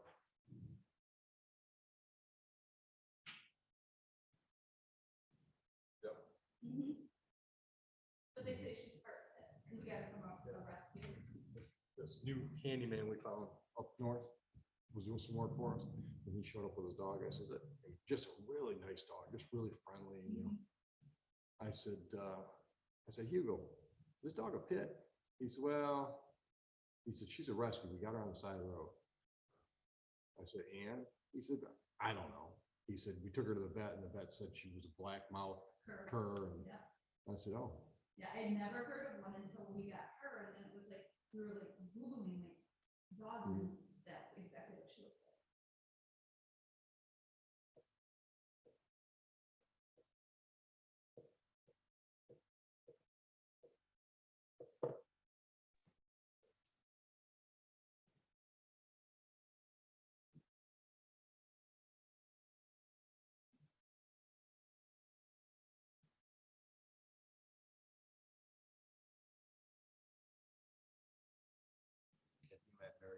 hen puppy. I don't know what that little thing is. I just call it a guinea pig with long tail. She's some kind of a show dog, same like your deal, just wasn't cut the mustard for the show. But they surgically removed her vocal cords, which I just think is just wrong. So when the dog barks, it's literally like, it's the most pathetic sound in the world. Yeah. And it sounds like it hurts her. I don't think it does. Right. Yeah, but just Yeah, pathetic. he's like a little more. Oh, yeah, I mean, she's seriously, she's a guinea pig. Yeah, she's just guinea pig.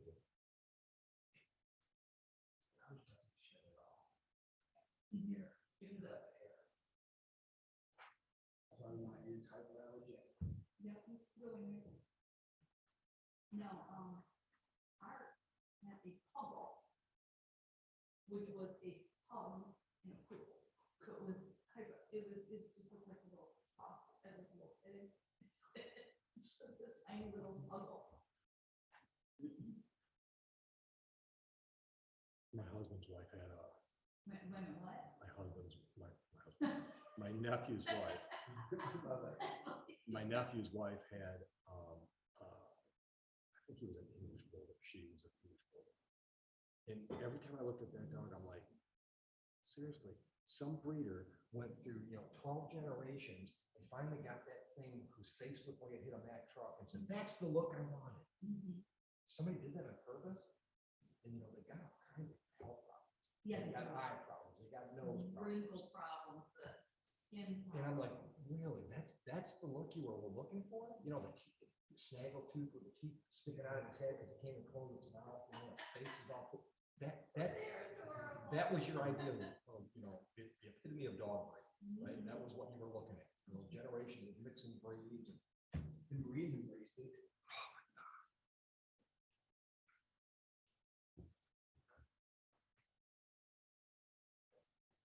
Yeah, there's some ugly ass dogs out there. And that what's the hairless Chihuahua one? It's got the little wispy hair, and it's naked looking. It's like, oh my, oh yeah, oh Jesus.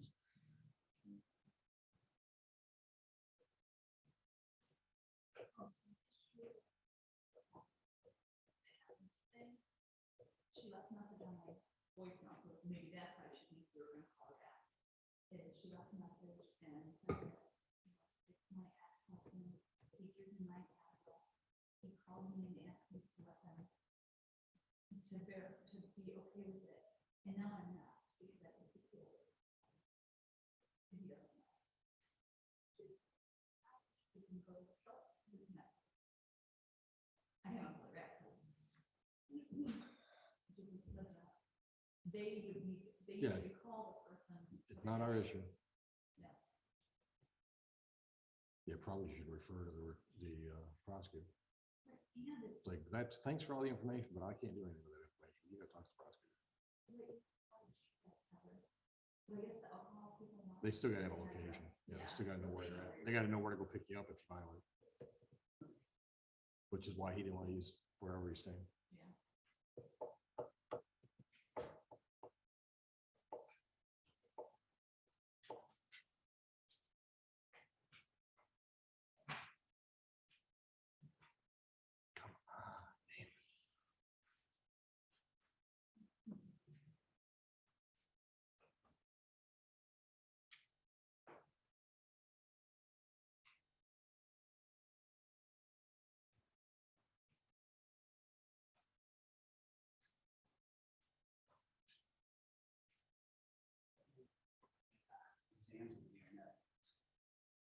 Which one? You mean the adult film industry star? I'm sorry, Your Honor, yes. The bigger question is, will it? You know what I mean? How many of those things do they do and they never make it into any, actual show? I bet a lot. Yeah.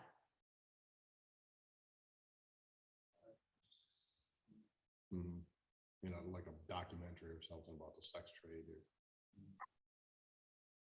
porn industry.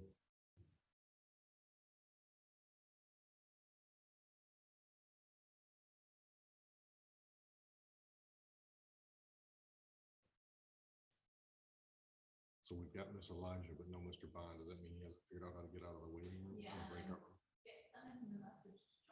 There it is. He should be coming. I moved him back. Yep, thank you. All right, counsel, your appearance for Mr. Bond.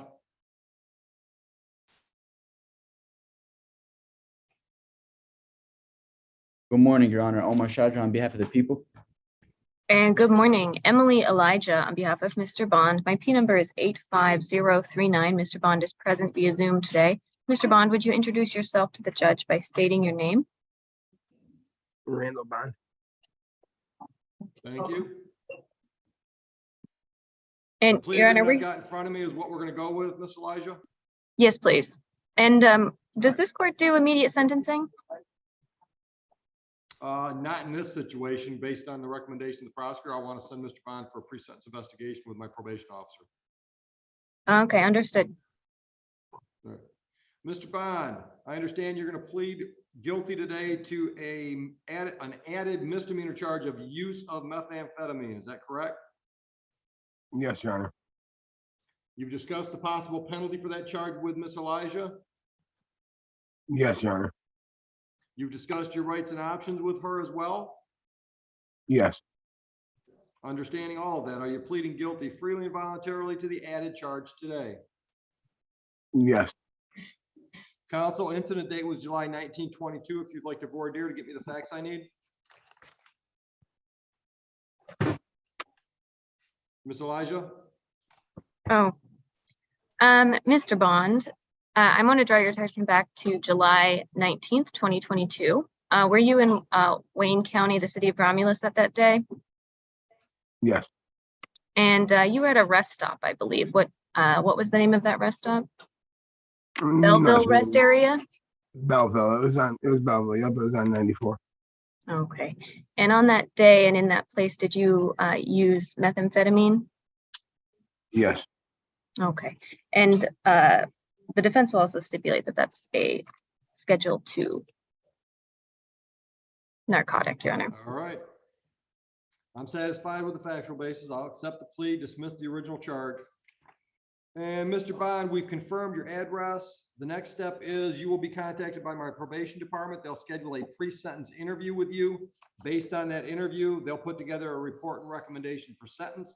You'll have a chance to look at that report. You'll have a chance to go over that report with counsel, and I will see that report. Then you, your attorney, and myself will meet live for sentencing some date down the road. Understood? Yes, Your Honor. Counsel, anything else? Yeah, could I have the phone number of your probation department in case I need to get in touch with them? Sure. 734-941-4463, extension 217. Got it. Thank you. All right. Mr. Bond, any questions for your attorney before I terminate the meeting? No, Your Honor. Thank you. All right. You'll be hearing from probation. Thank you. All right, Mr. Bond, I'm going to call you. Oh, he's gone. Thank you. I'll see you Yeah, guys soon. I'm too quick, counsel. Sorry.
No, that's definitely, I'm checking to see if Mr. Mahoney.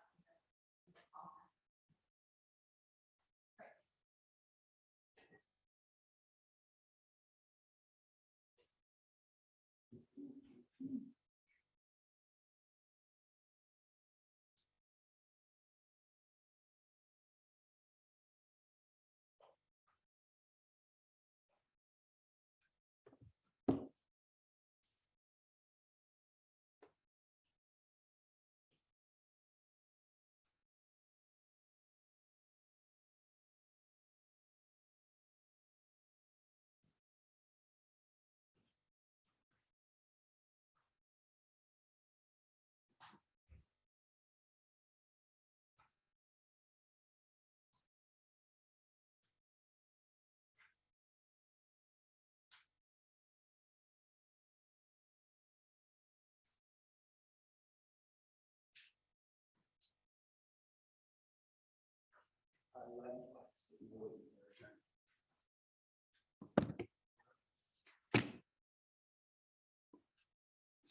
it.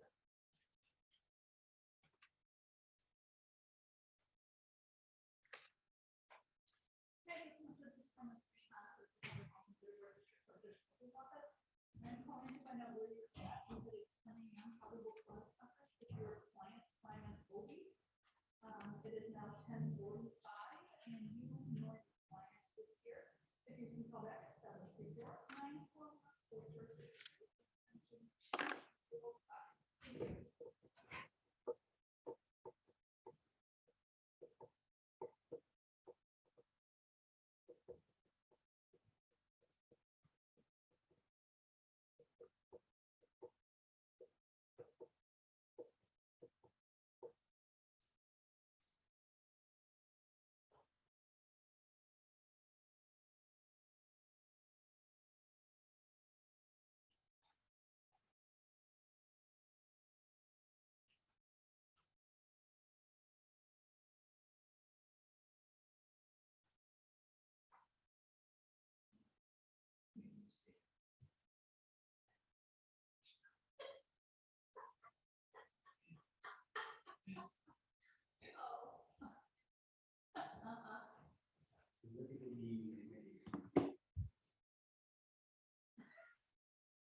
Who's got the skills for that besides Al?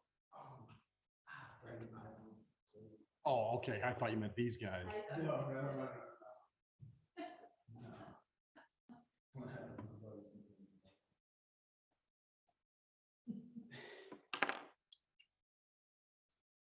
I'll tell you what. We fought because Susie doesn't like baths. She doesn't do hot tubs. She doesn't do baths. So we fought back and forth about what, bathroom is like, because I wanted a jacuzzi tub. And she's like, I don't want a jacuzzi tub. It takes up too much space. I don't use the tub. I'm like, yeah, but the half a dozen times a year when I want to get my ass in the tub, I want my whole ass in the tub. And last week, what was it? I can't remember what day it was, but one of the days I wasn't feeling too good. And I said, I'm gonna go up and take a shower. Oh, I don't care. Yeah, I don't care.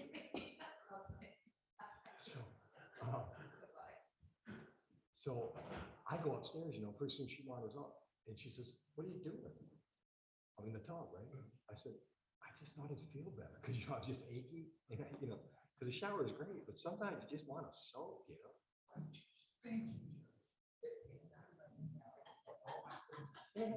Especially, my thing is my bad back. Now, sometimes you just need to soak that stuff. That feels the same way, like we have a jacuzzi tub in the house that 10 times. Yeah, it's a terrible waste of money. When I want to soak, I want to get everything in. Whenever we redo our bathroom, that's the first thing. No, we gotta keep it. Well, as I get older, I see the benefit of having a bigger shower where you can actually sit down in the shower,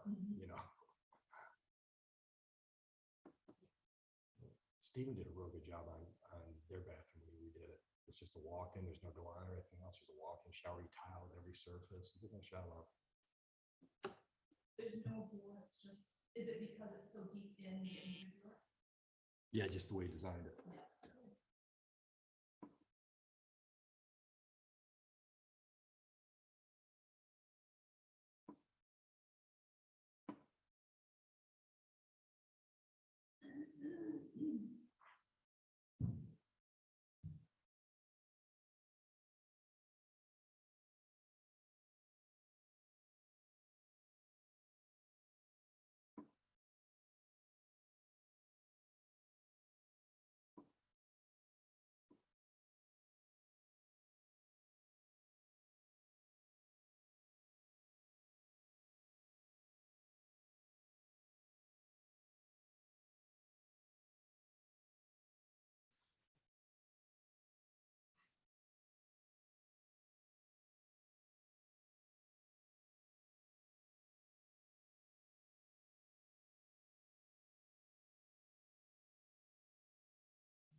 So this guy, I got some stuff on Marketplace, and this guy reaches out and says, is there a time you're available in the daytime so I can stop by and see it? I was like, yeah, probably tomorrow, 2 or 3.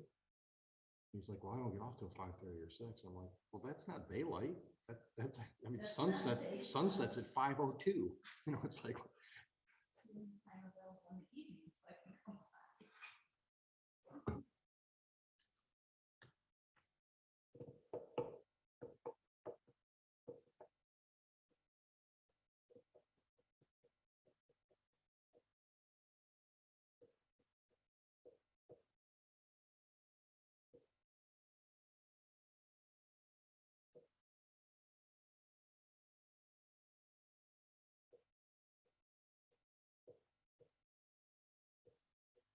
My cousin's at the hospital with my uncle, and she works midnight, so she got up at 5 this morning to take me to the hospital. Well, now it's a 4 to 5 hour procedure. So oh you know, no. try taking a nap. She was afraid. She falls asleep, they might do something to her. Throw on on a gurney and do a procedure. Leave your phone number, go out to your car.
Mr. Oakley, and then if I can get some, I'll call you back.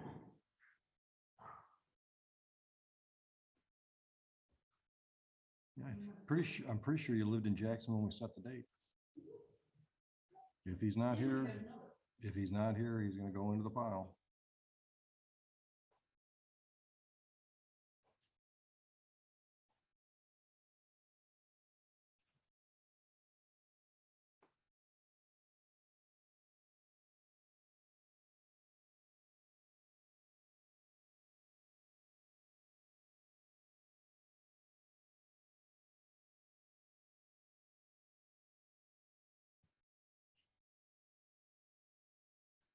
No, no. Naomi commented at 10:40. That defendant and attorney called and would be both over an hour late, transferred to Andy because Heather's not here.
What did the farmer call the cow that the doctor said no?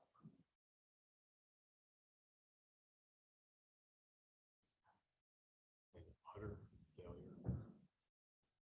That's pretty good.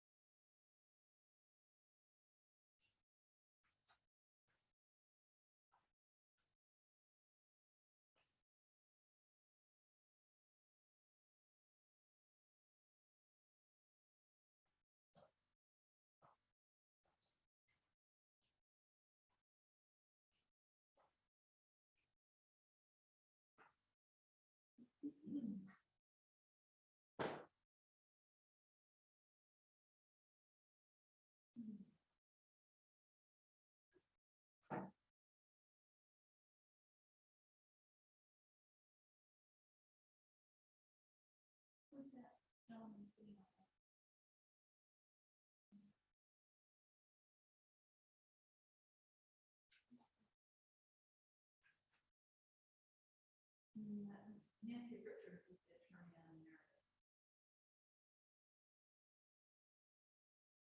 Oh, so who is he? Oh, no, no, that, oh, well, that's fine, we'll find out when we get in here, but, so she's the boss, she no longer works. Already, so.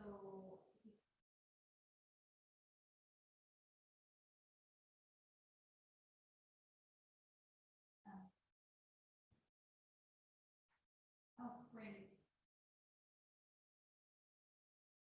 Oh, Randy's gone. Oh.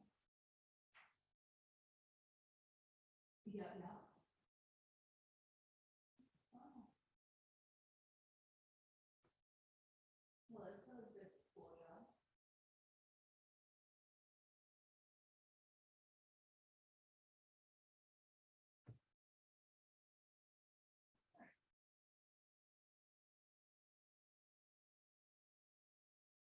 And we're just waiting for the officers to not appear. It's a state cop, it's a state trooper, yeah, no, yeah, yep. Alright, thanks. Which is now a boss, which doesn't come in for hearing, so that gentleman's out there in a cover and bring about us, not up with that. Oh. Okay. Which we knew Elizabeth Young had left to go there. And, who's the young guy?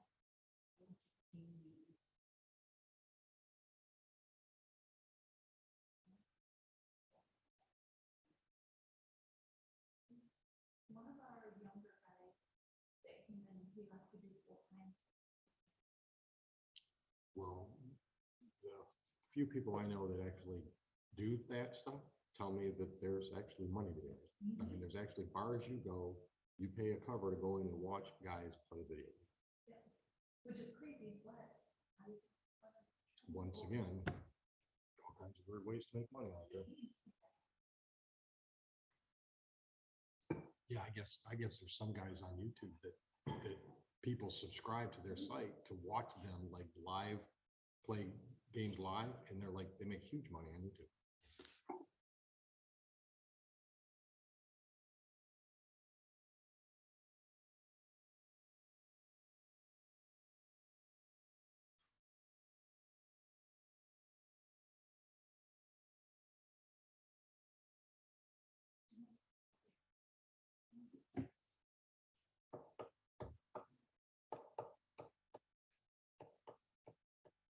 Our 11 o'clock shear, I'm not sure how to say the last name, so don't quote me on that. No officer certified in being dismissal.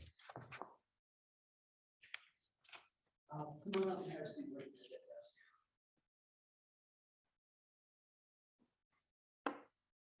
How are you? Good, how you been? Excellent. Which one of you prosecutor types are on the Kathleen Shearer matter?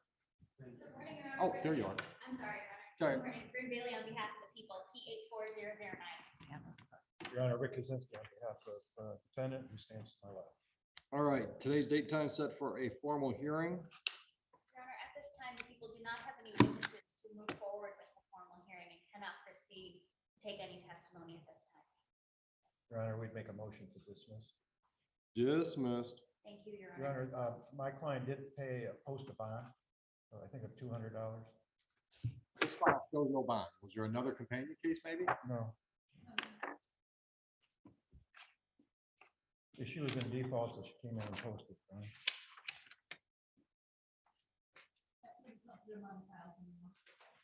Oh, somebody should have told the judges that.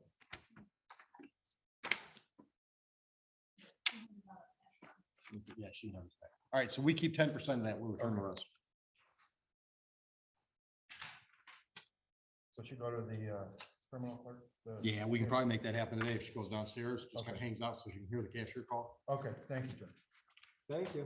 Thanks. Have a good day. You as well.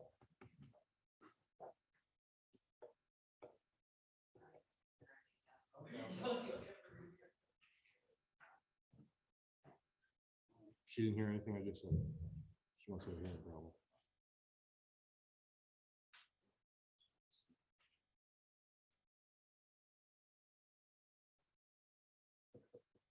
We're getting close on our. They all here? Well, two custody guys are here. I have the attorneys here, Cap's here, prosecutor here. the parties doing All right, negotiations. so we're still looking for Montour. 11:30 out of custody, Jessica Montour. Yes, I have nothing here on that. Okay. So, you know, this is the cash fund, we don't, I mean, unless you want me to keep 10%. Because they do it as cash. Who did his cash one? But cash. We don't even, Why did we? we don't do cash bonds in this building. Yeah, there should have been 10%.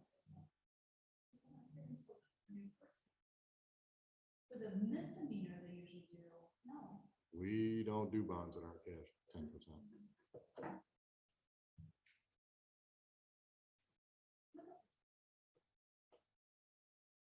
Two S 410.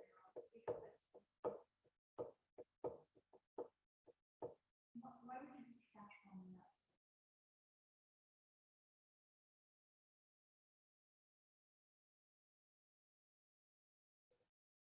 Because we're only returning 90%.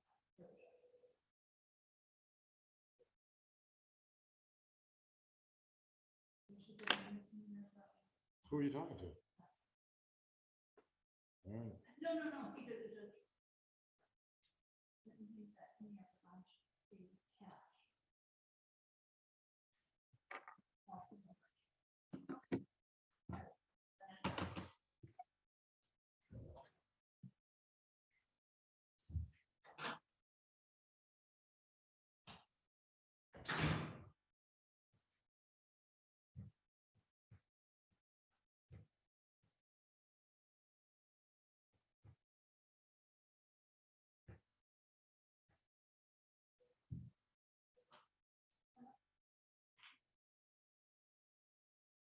Yeah, returning 90% down right now. Yeah, just, it's already this close.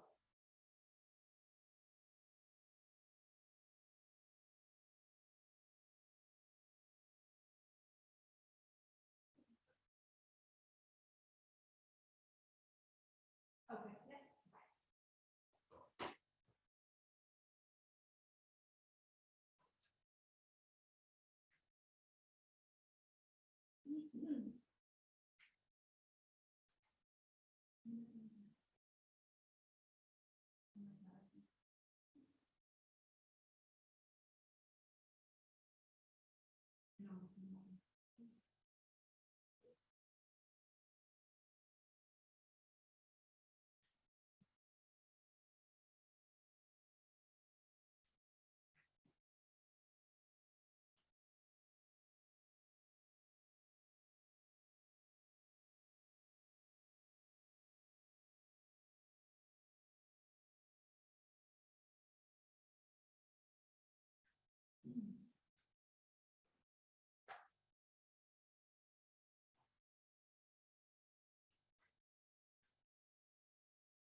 Michelle, I think you're good if you wanna be done. We'll just leave Zoom up for, Okay. an extra. Yeah, I don't think I can leave because if I leave, it'll end. Just make me host, or make Judge Oakley host. Okay, Just keep me covered. got it. Thank you very much. You're welcome.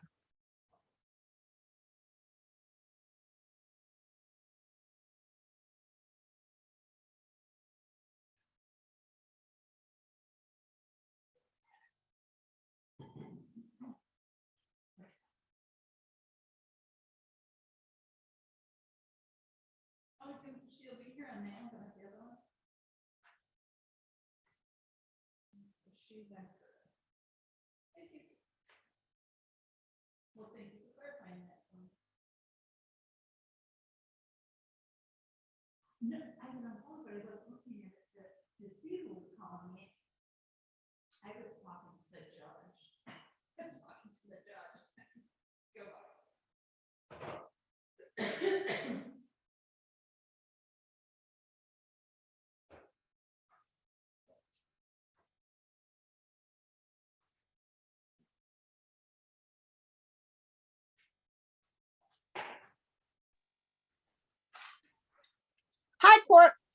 How are you doing today? All right, how are you? I'm in the courtroom, you can't see me. How you doing today? I'm fine, how are you? I can't hardly hear you. Oh, wait a minute, let me go over. There you go. How are you? Great. I just have one question. Did we do the stalling? Yep, it looks like Stallings was done. Let me see. I think it was set for a live exam. Hold on. Let me grab- Okay, thank you.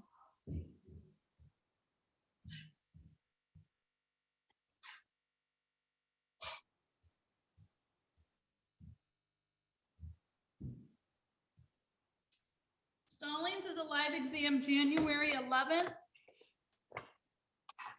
At what time? 23 at 11:30. With Judge Oakley? Correct. Great. Okay, I will see you all in 5 and 5. I'm on my way for the live exam. All right, we'll see you then. Okay, bye.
Yep, sure.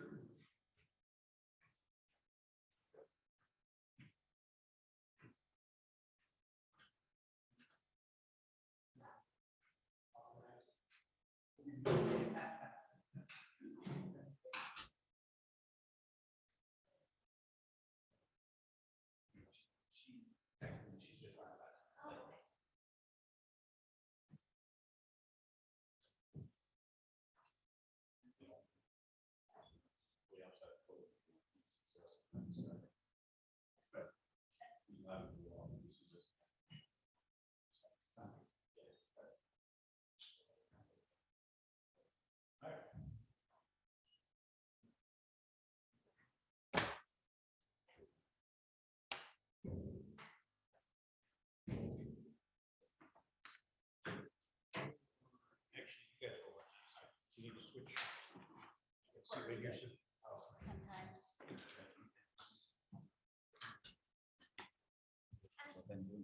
You should be fine, but if you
All rise, the report now in session.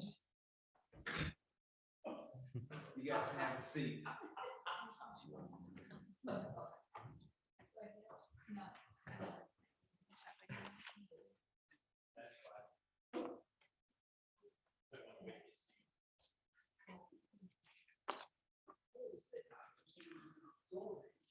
Is Sophia out there? Is Sophia now? Early, I don't know if she's up yet.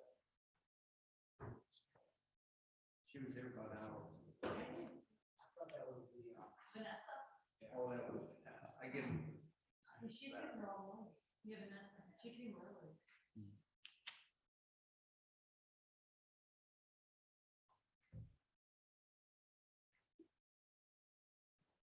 Sophia was never here. Vanessa. Okay.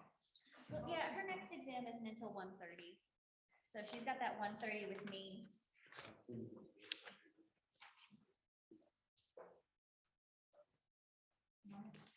She probably just went to grab some lunch.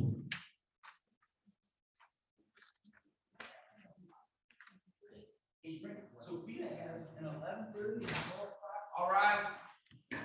34 now in session. Judge Wilson preside. Have a seat. Somebody was trying to call you.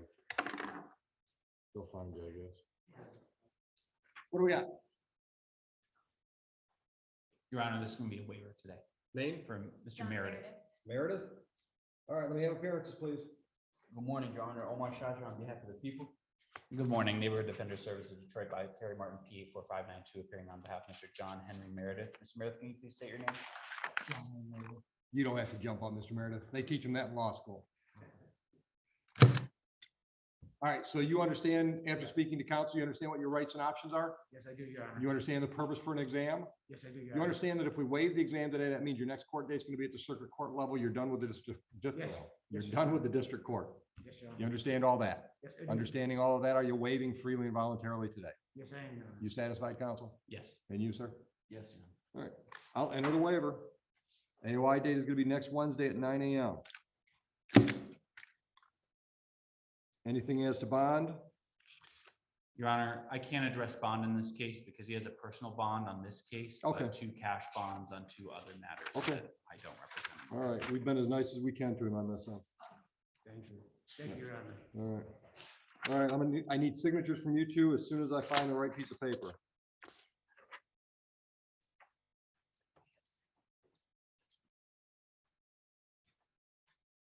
Oh, I hate this new form so much.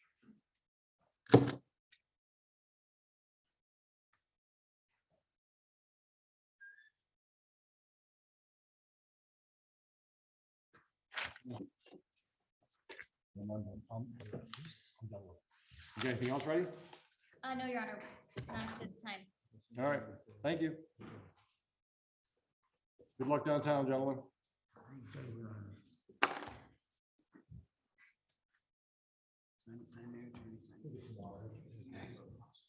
Yeah, that's a new.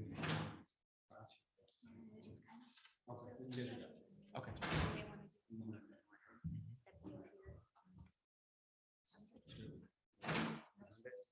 Yeah.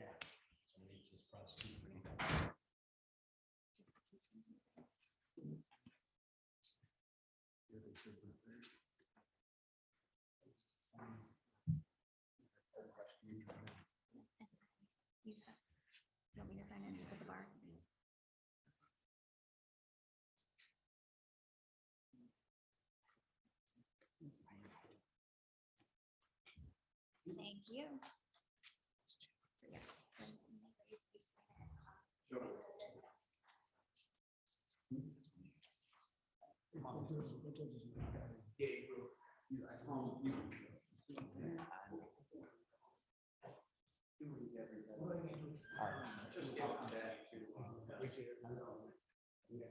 Here, I'll take care of it. Thanks.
Now you can tell him how pissed I was. I walked out here and nobody jumped up. Judge just walked out, nobody here to announce, he wants to know why. I'm slipping, man. I'm trying to get our stuff moved. Slipping presumes that at one point you were where you were supposed to be. We're getting close, I know. Seriously. Obi. Obi, the Jackson guy.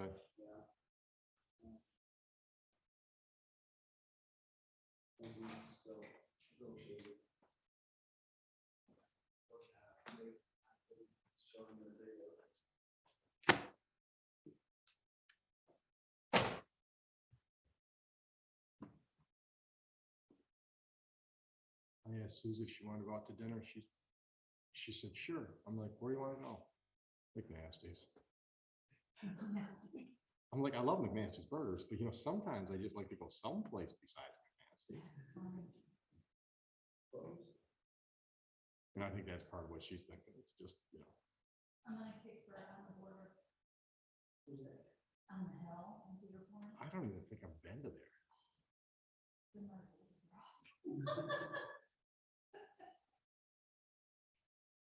But I did break down Iowa people because I want to try their like Wanda. There's a lot of good restaurants in Wyandotte. Well, have you ever been to? It's at Allen in North Point. Somebody. Mac that please. I'll tell you what I like is McShane's. You ever been to McShane's? Downtown. We go to the one on Sumter. They got great burgers. Used to be the old Tin Pan. Yeah. You know where They've got great burgers. And then Susie and I went to Cabela's a couple months ago. And the last time we went down there with the idea, let's go down there and kind of make an outing of it. We went down there, there was a little diner right in Dundee. Just a little hole in the wall, like a local, like it'd been there forever. It had nothing to do with Cabela's. Great food. So we came through, we didn't come, we took the back roads in, and I couldn't find the place. I don't know if it's not there anymore. So anyhow, we get over to Cabela's corner. I'm like, I gotta eat something because I've been waiting all day long for this diner. I gotta eat something. So there's a place there, and I can't remember the name of it. Something on the number. It's in a strip mall right there on the big corner. And it's like 101, something 101 or something, but there's a number, and it's a chain. There's a number of them around. We had the best burger in that friggin' place. Like phenomenal burger. I mean, and it had, what did it have on it? It had something on it that I wasn't sure I was gonna like. Avocado or something. It was something I'm like, even when I ordered it, I'm like, I'm not sure about this one, brother. He said, I wasn't either. The waiter, he said, I wasn't either. He said, but the first time I had it. So, we split the burger in a bowl of soup, which was really good chowder. They trade for Frederick this year. She doesn't know what he is and can't find him, but she'd like to come and just put on the record that she appeared for him. Yeah. You still have it in there? Yeah. It's in the show cause file.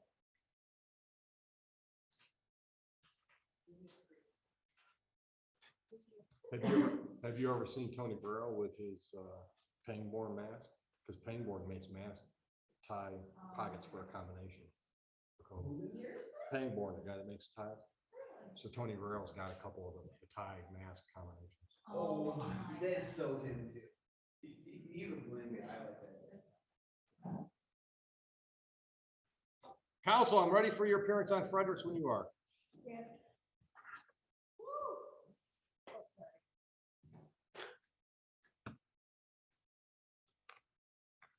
Oh, you want me to say my name? Yeah, just put your name on. Sorry, Wendy Barnwell, P42505, on behalf of Mr. Frederick. All right. And council, just for the record, it's now 11:46. This was scheduled at 8:30, and we have not seen Mr. Frederick. I understand you haven't had contact either. No, I haven't. I did look as soon as I was assigned to see if he was in the jail. It showed that he wasn't, but his name is so odd. Yeah. It's all three names look like first names. Right. So I don't know if they put it in correctly or Well, whatever. my file shows that there's a cash bond on the file, so I'm assuming he's out. I didn't hear what you said. I said the file shows a cash bond, so I'm assuming he's posted and he's out. No, not at all. If you have that, I could, All right. Oh, wow, there's just me. You guys, come. Yeah, we're out of line. Hey, Judge, it was classic. Can I call him now or? I mean, if he. Go ahead. Zoom, yeah, he can jump on Zoom. What's your Zoom number though? Because I was trying to Zoom in. Here. You just bring it back. That's the only one I've got. Okay. Yeah, we're courtroom. Okay.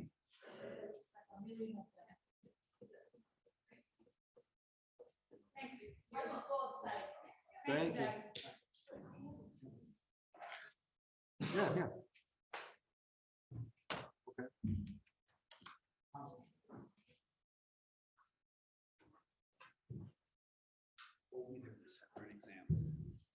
You will have to be missing. Oh, wow. That's so sad. No. Physical blindness because of stress.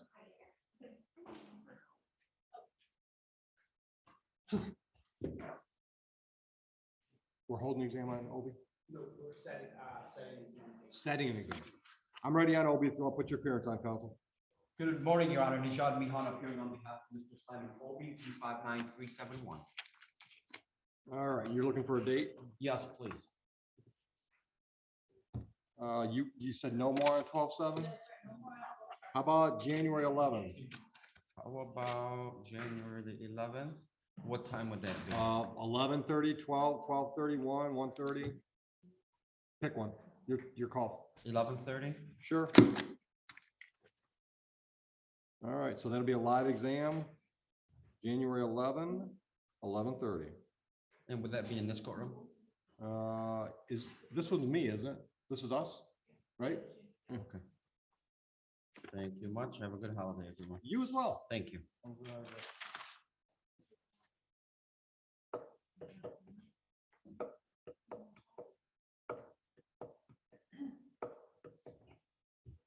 Mr. Obi, so your address is the Stewart in Jackson? No, ma'am, could you? Okay, yep, makes sense. Let's get this updated. 2-5. They can go with you. Two, okay, she said we can go. Okay. You can come up.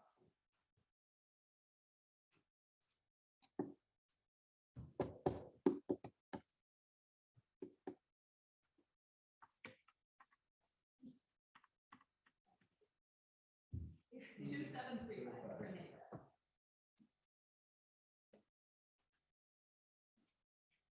Two B's.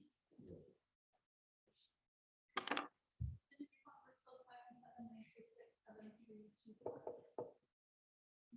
734.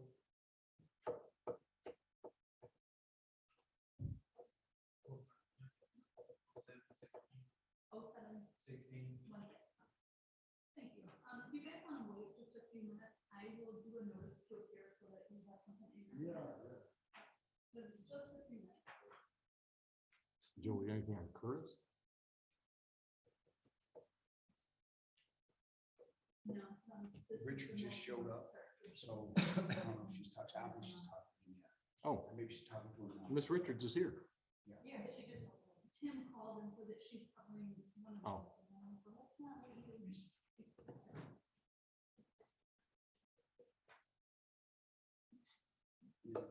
Montessori or Montour.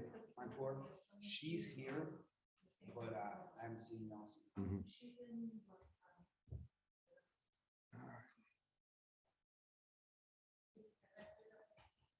Brandy was assigned to the same department as council. So who's going to replace Sona? No, she's the same. Oh, She'll go somewhere else.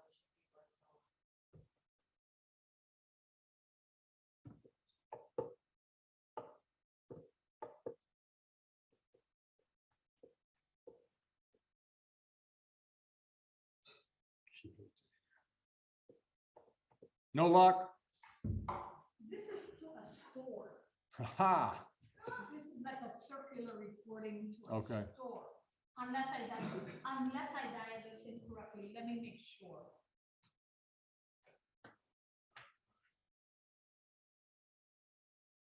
You got 487-9349? Yeah, I put in exactly what she told me to put it, but it goes to a store. I just put it on there. But it goes to a. Unless it's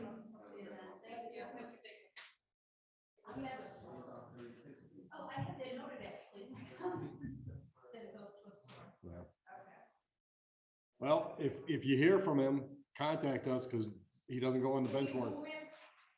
Well, if it's soon, I'm getting ready to start about 5 different exams that are scheduled live, but yeah, if you can find him, Okay. we'll try to do something. So if this 491, that's asterisk, can I keep this or not? No. No, you can't have that piece of paper. Yeah. That's my only copy. I took a picture. That's fine. That's fine. Okay, all right, thanks. So Good luck. Is he on the top of the list? No. I can look and see. He does trip right here. But the Wayne County Jail. All his names are like first names. Yeah, there's no tether. No tether on this file. I wonder if that's his number. Now, so I'll try and zoom in with you guys if I can make the contact with you. Okay, otherwise. Thank you. Otherwise more. He's in the stack. Okay. So when he was arraigned, he was told it's. They don't send us a lot of information. What are you asking? He was probably handed a notice Okay. when he was. So I'm gonna go talk to Bryn. I think she's from this courtroom. Bryn, Yeah, on November 21. she can send me some stuff. I can look it up. Yeah, it looks like on November 21, he was arraigned. Josh Kaplan from MIDC handled it. Defendant was on Zoom and bond was set and the date was given. Thank you. Yeah.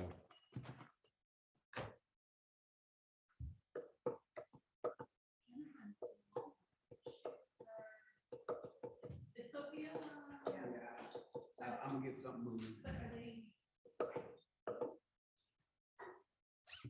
Hey, you know Sophia, if McMullen, I believe that she's on Zoom.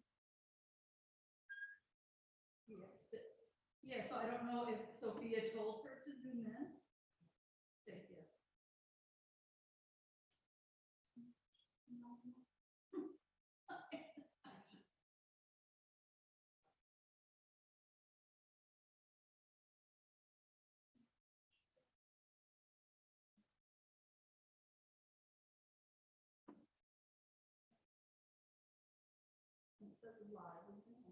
Last time we talked back in October. Yep.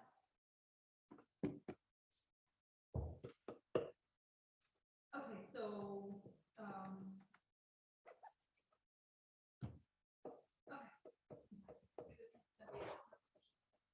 On which one?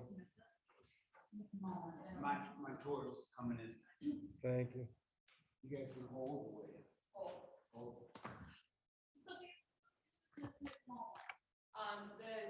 The government is not ready to proceed in that case. She's at, Bear River, Rehab in Boyne, so I called her to Zoom in.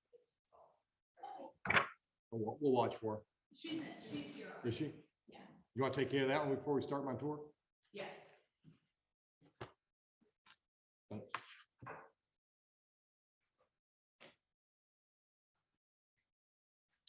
Is the prosecutor coming in on my tour? Yes. Well, I hope so. They.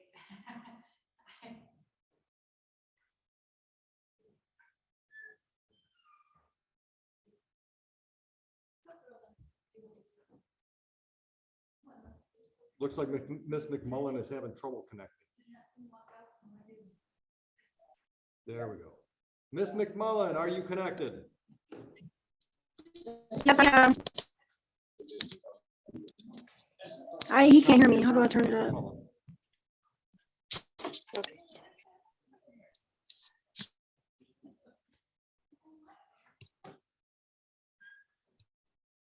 How do I turn it up?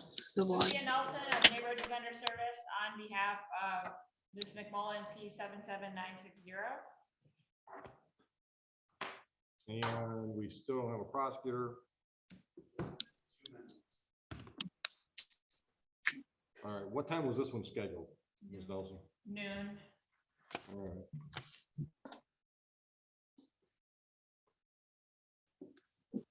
They told me it's going to be a dismissal, just I don't know. Ms. Bailey, are you online?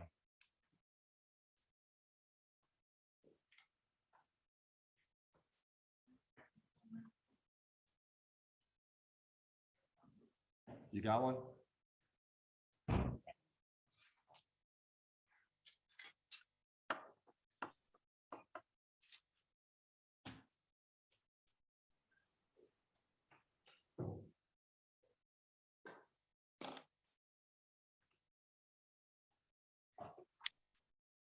Ms. Bailey, your appearance on McMullen, please. I'm always morning somewhere. Your Honor, I'm not on McMullen. Okay. Who is?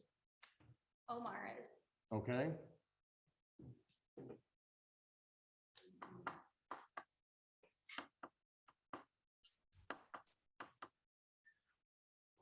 Counsel, are you on McMullen?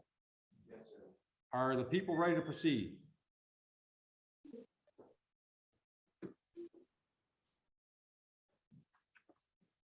Your Honor, Omar Shadra, on behalf of the people, at this time, the people are unable to proceed. Ms. Nelson, The defense would move for dismissal, Your Honor. without prejudice, granted. Ms. McMullen, case is dismissed, understood? Yes, thank you. Enjoy your day. You too. Thank you. All right, let's have appearances on the People versus Jessica Montour. Good afternoon, Your Honor. Bryn Bailey on behalf of the people, P84009. Good afternoon, Your Honor. Sophia Nelson of Neighborhood Defender Service on behalf of Jessica Montour, P77960. Ms. Montour is present here to my left. Ms. Montour, please state your name for the record. Jessica Montour. Thank you. And are we ready? Yes. All right, let's call a witness. Your Honor, this time we'll call Sergeant Oakley. Sergeant, come on up. Watch your step on my ramp. Raise your right hand. Swear or affirm to tell the truth, the whole truth, and nothing but the truth today. Settle in. Your witness, counsel.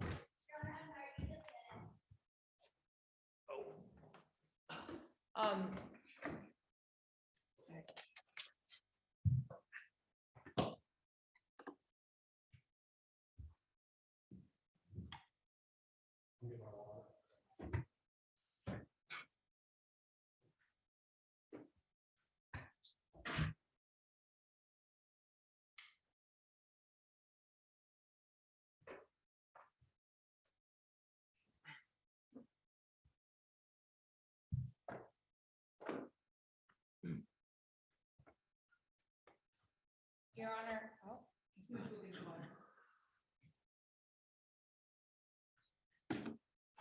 All right. Report this court now in session. Don't bother. Are we ready? Yeah. Your Honor, briefly, I don't know what order this testimony, and maybe I should confer with.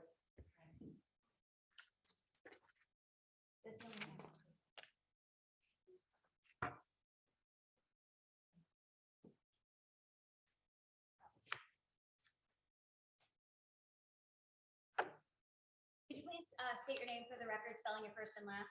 Sergeant Joseph Balowski, Joseph, Balowski, B as in boy, Balowski. And how are you currently employed? I'm a sergeant at Sumter Township Police Department. How long have you been a sergeant at Sumter Township? Sergeant, a couple years. I've been at Sumter for about 10 years. And were you employed and working on August 7th, 2022? Yes, ma'am. Were you by yourself or with a partner? I was the sergeant of 2 other officers. And were they with you physically? Correct. Who were those officers? Officer Herrick, Christopher Herrick, and Officer Nicholas Johnson. And on that day, did you have occasion to go to 517 Washington Street? That's correct. Is that in Sumter, Yes. Wayne County? Yes. What drew you to that location? We received a call from a subject reporting that he was David Lyle, I believe, stating that he was pistol whipped. Objection, hearsay. Your Honor, it's not being offered for the truth of the matter asserted at this point. It's why they went there and what they were expecting to see on the scene. Overruled. That he was pistol whipped and assaulted by his girlfriend. And did he provide you the name of his girlfriend? I believe he did. I You can refresh my memory from my report. if Would you'd that like. refresh your recollection as to this person's name? I would assume so. Please do so.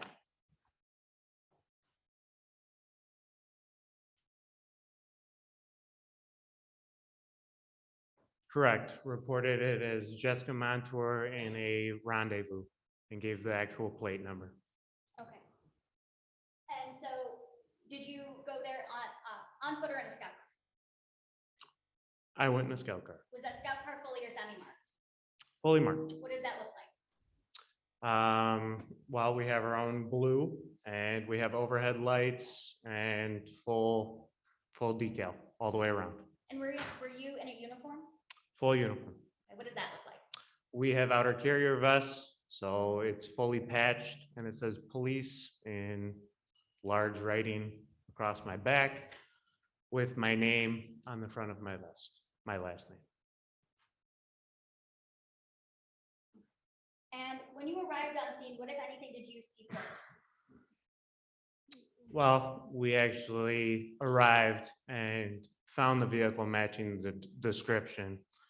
And we subsequently detained 2 people on scene that were near the Buick.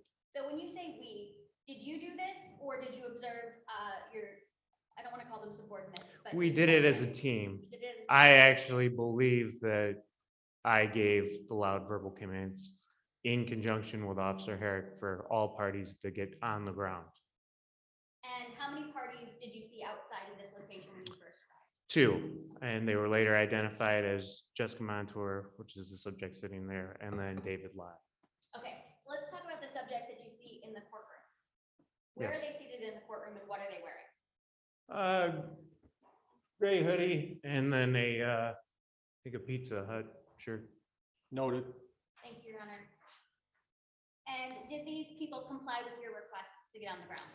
Initially, there was some banner from Jessica, but she complied when we gave more aggressive commands to get on the ground.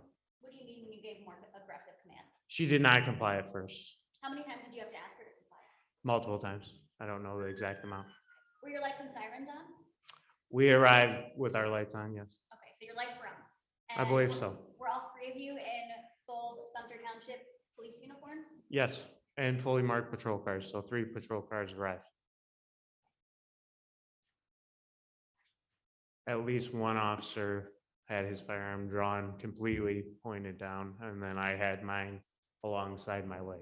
Okay, so after you got both parties to comply with your request to get on the ground, what happened next? They were handcuffed and separated and then unhandcuffed.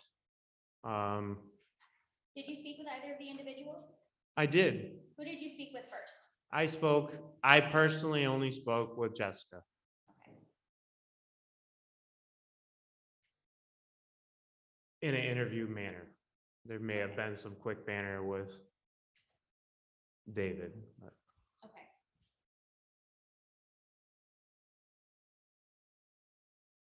You said a banter with David? What do you mean by that? he was medically evaluated. And I think there was just some talk as to what my officer had, and I talked to him about it quickly because it was a fairly intricate scene, I would say. So when you talked to the defendant, was she under arrest? No, Was and I she- informed her that I was uncuffing her, and at this time, I was just trying to figure out what occurred because I received shots fired and that someone was reportedly struck, and I told her it was David. And she did advise me that she had hit him. Okay. Did she tell you with what she hit him? I believe she said she punched him. So after speaking with the defendant, what did you do next? The initial report, which I may have failed to say, was that she had went back into 517 Washington into the home. And who did you hear that, was that report from dispatch, from the 911 call or something else? Correct, that was from the 911 call. Okay, what happened next? I made contact. I did a canvass of the area for the firearm. we also had a caller who did not want to be identified and wanted to remain anonymous, who stated that Objection, hearsay. Without telling me what this person said, what if anything, did you do as a result of that information? I canvassed the area for a firearm. Did you find one? I did. Where did you find it? I located it in the residence of 517 Washington after speaking to the homeowners there who admitted that Jessica came inside their home. Objection, Your Honor, hearsay. Any response?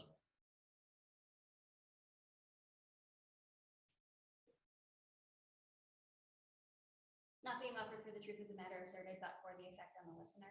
There's no effect on the listener. He can testify to where he found a weapon, but he can't testify to anything.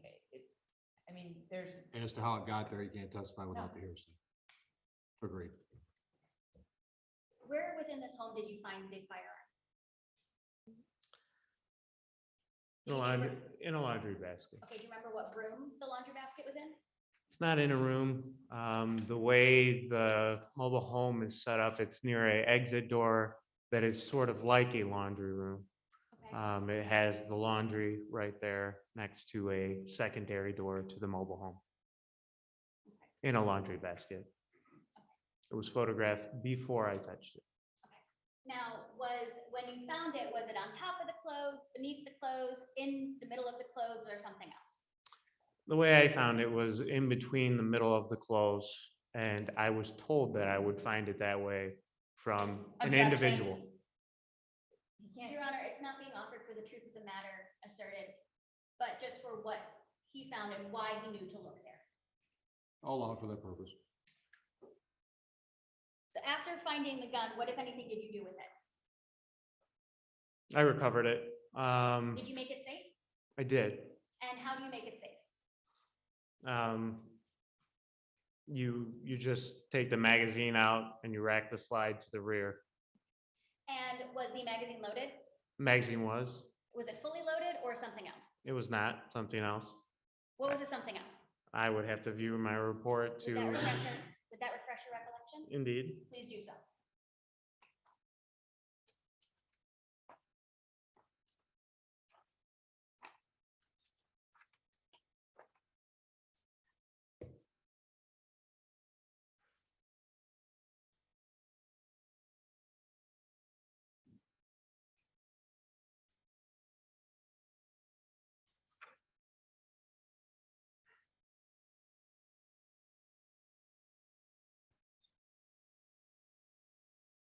Okay, I'm mistaken. I don't know how many rounds were in the magazine.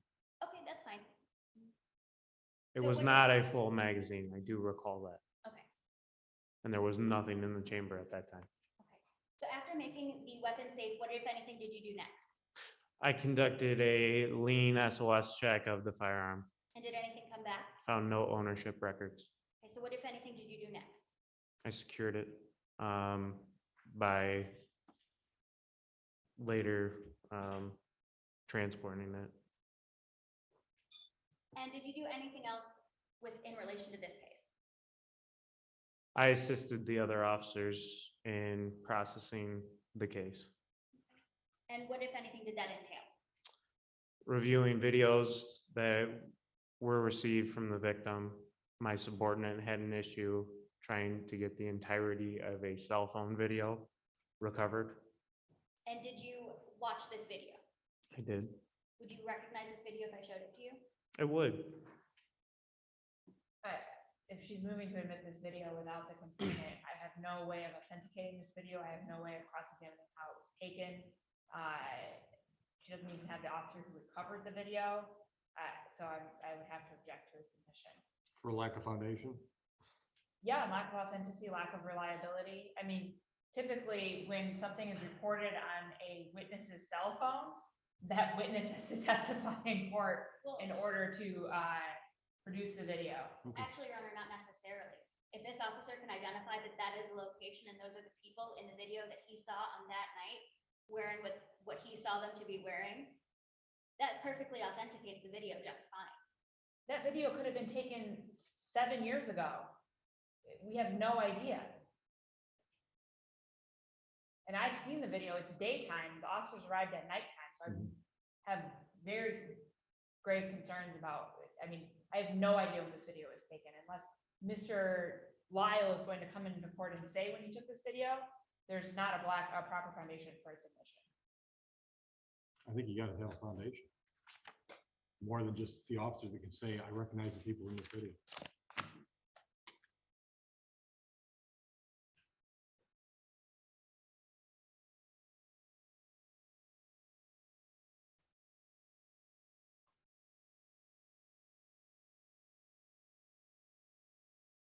Do you know if there are any timestamps on the video as taken by the complaining witness?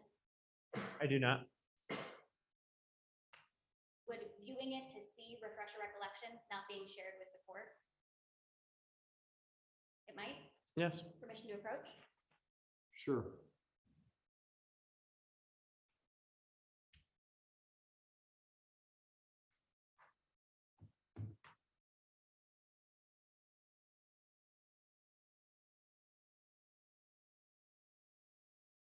Do you recognize what I'm showing you? I do. What is it? Officer Johnson trying to get video off Mr. Lyle's phone. And were you assisting him with this? I actually was not assisting Yep. at this point. Yep, go ahead. Yep. Playing on a different tab. There's no timestamp on the actual video, so I don't know what exactly she's doing, but I'm looking at the video right now. Oh, that was you looking at the video? That's right. So I'm attempting to refresh this officer's recollection. About the timestamp? Yes, There is no timestamp. I don't know that. And this officer doesn't have his memory refreshed. You're just wasting my time, but go ahead. If you think it's gonna play, go ahead.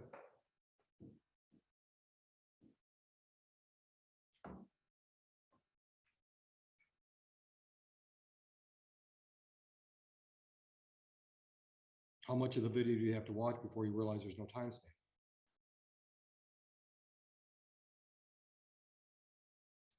Daylight? No, no. timestamp. That's definitely not daylight.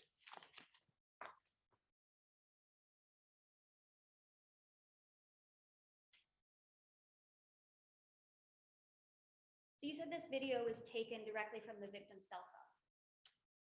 You're not getting the video in, counsel. You can't lay a foundation for the video. It's not coming in today. Move on. I have no further questions for this witness. Any questions for this witness? I have a number of questions.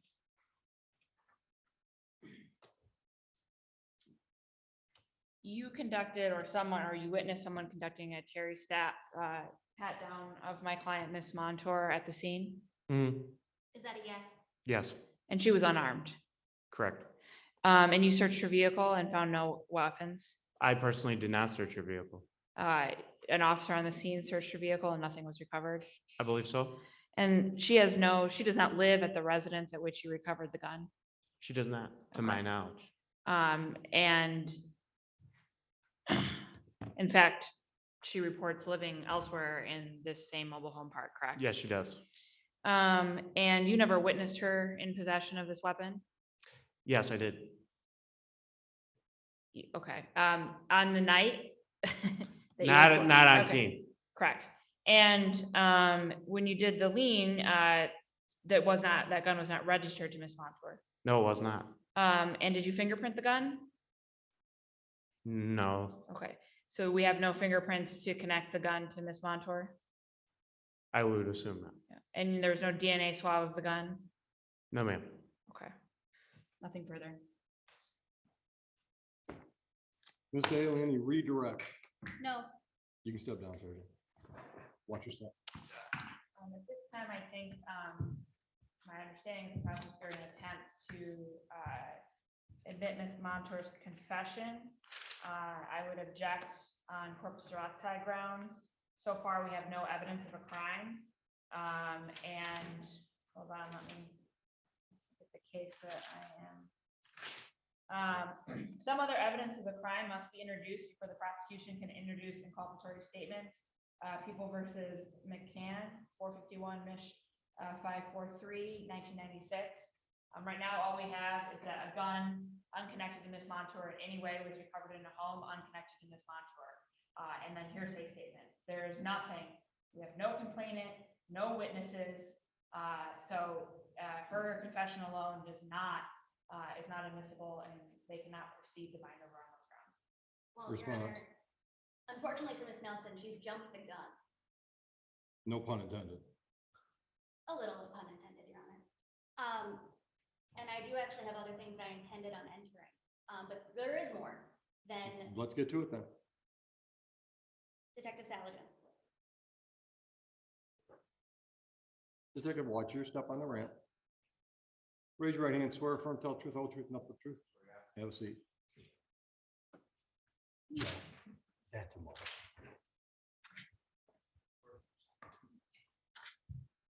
Could you please state your name, spelling your first and last for the record?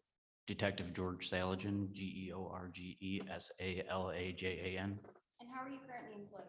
By the Sumter Township Police Department. How long have you been employed by Sumter?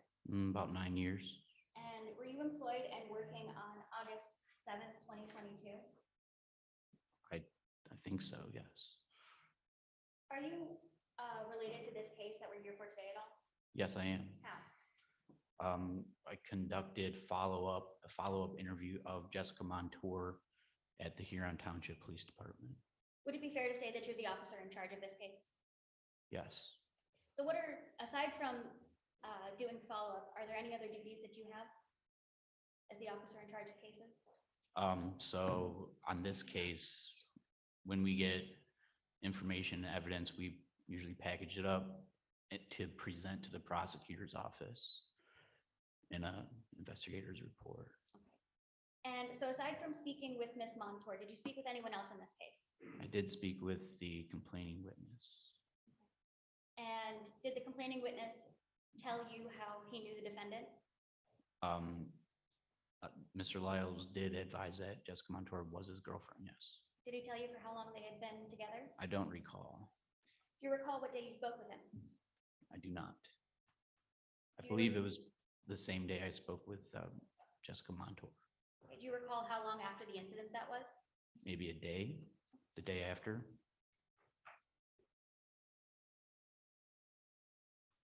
And what, if anything, did he tell you about the incident?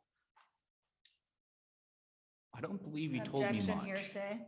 Your Honor, it is an exception to hearsay under 768.27B, which is the Michigan exception for domestic violence hearsay, where a victim can report an instance of involving domestic violence, assault, or the threat of such to a law enforcement officer that is close in time.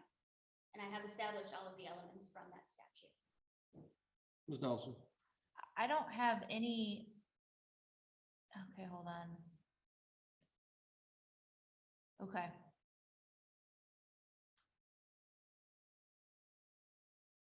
I would object because this is not on the scene. It's not immediately occurring after the alleged incident. There were officers who spoke to Mr. Lyles and took statements on the scene. And that's the type of statements that I believe are accounted for under this exception. And those officers are not, I would not object to those officers testifying to what Mr. Lyles told them, but officers going after the fact beyond, I question the reliability of that because the purposes of this hearsay exception is close in time, still under the emotional influence of the event. And certainly the prosecutor's office is free to bring those witnesses in if they would like. Your Honor, it actually isn't. What That's is not what the statute says. So the statute, Can you repeat the statute? 768.27B.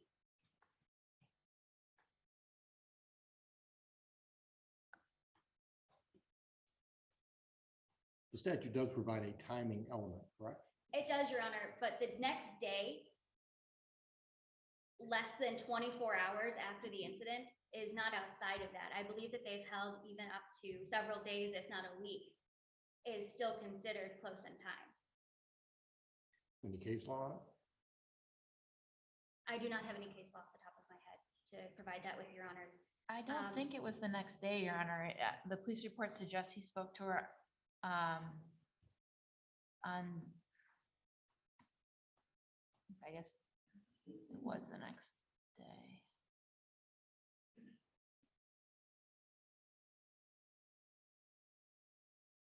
Let me look at the statute real quick.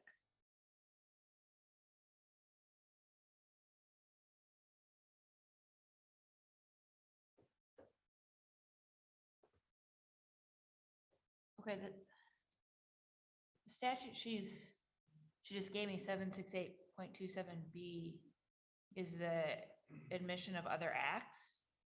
Oh, I'm sorry, C.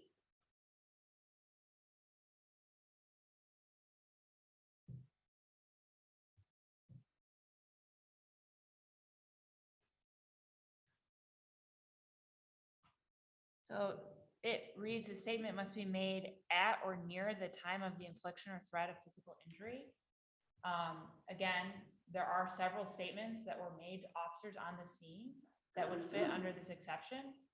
I don't think that after the fact, detectives going to interview him again is what the purpose of this statute is for. Anything else? Your Honor, it actively is. Yeah, Anything. you saying it don't make it so.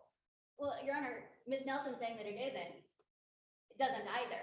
The statute reads, purports to narrate, describe, or explain the infliction or threat of physical injury upon the declarant. The action in which evidence is offered under this section is an offense involving domestic violence. The statement was made at or near the time of infliction. So if Your Honor is saying that less than 24 hours is not near, I think that flies in the face of many. So where's the case law? Can't be the first rodeo you've had this on. What's the case law say? I don't know. I haven't researched it. I didn't know this was an issue today. The case law's got to narrow that time frame down somewhat. Your Honor, the statute says anything. I'm not talking about statute. You can read the statute 4 more times. Right, I but want to the know how it's been defined. How has the case law narrowed the parameters of at or near? Your Honor, this whole exam is somewhat confounding to me. There were witnesses, they're not here. The complainant, not here. Detectives who spoke to the complainant on the scene, not here. They haven't laid proper foundation. Like, what we have is I'm trying to shoehorn through 2 detectives who dealt with this after the fact. There's no way they're gonna get a conviction at trial. They have no cooperating witnesses, and they're trying to use officers to achieve a waste of judicial resources by forcing this case to circuit court that, Certainly sounds that way.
Can we move forward?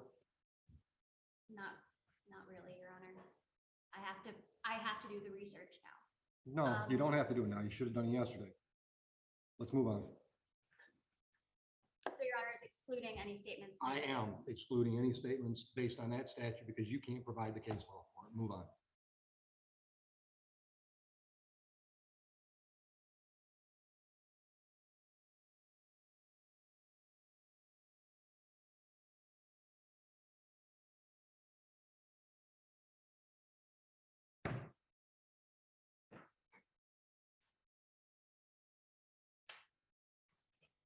Did you listen to any 911 calls?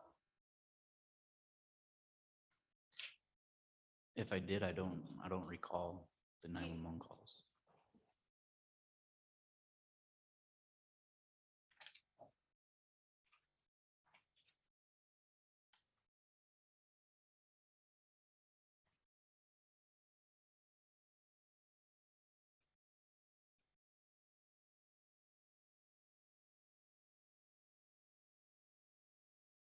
Your Honor, at this time, I'm putting the court and Ms. Nelson on notice that people are going to be moving to amend the information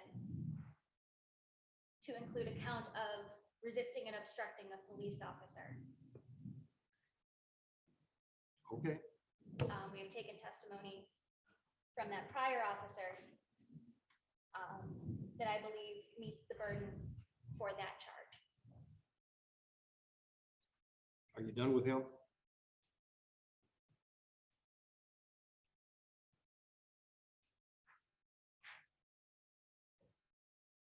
No. So when you spoke to the defendant, Mhm. do you recall what time of day that was? The morning time, Do you know how long she had been in custody?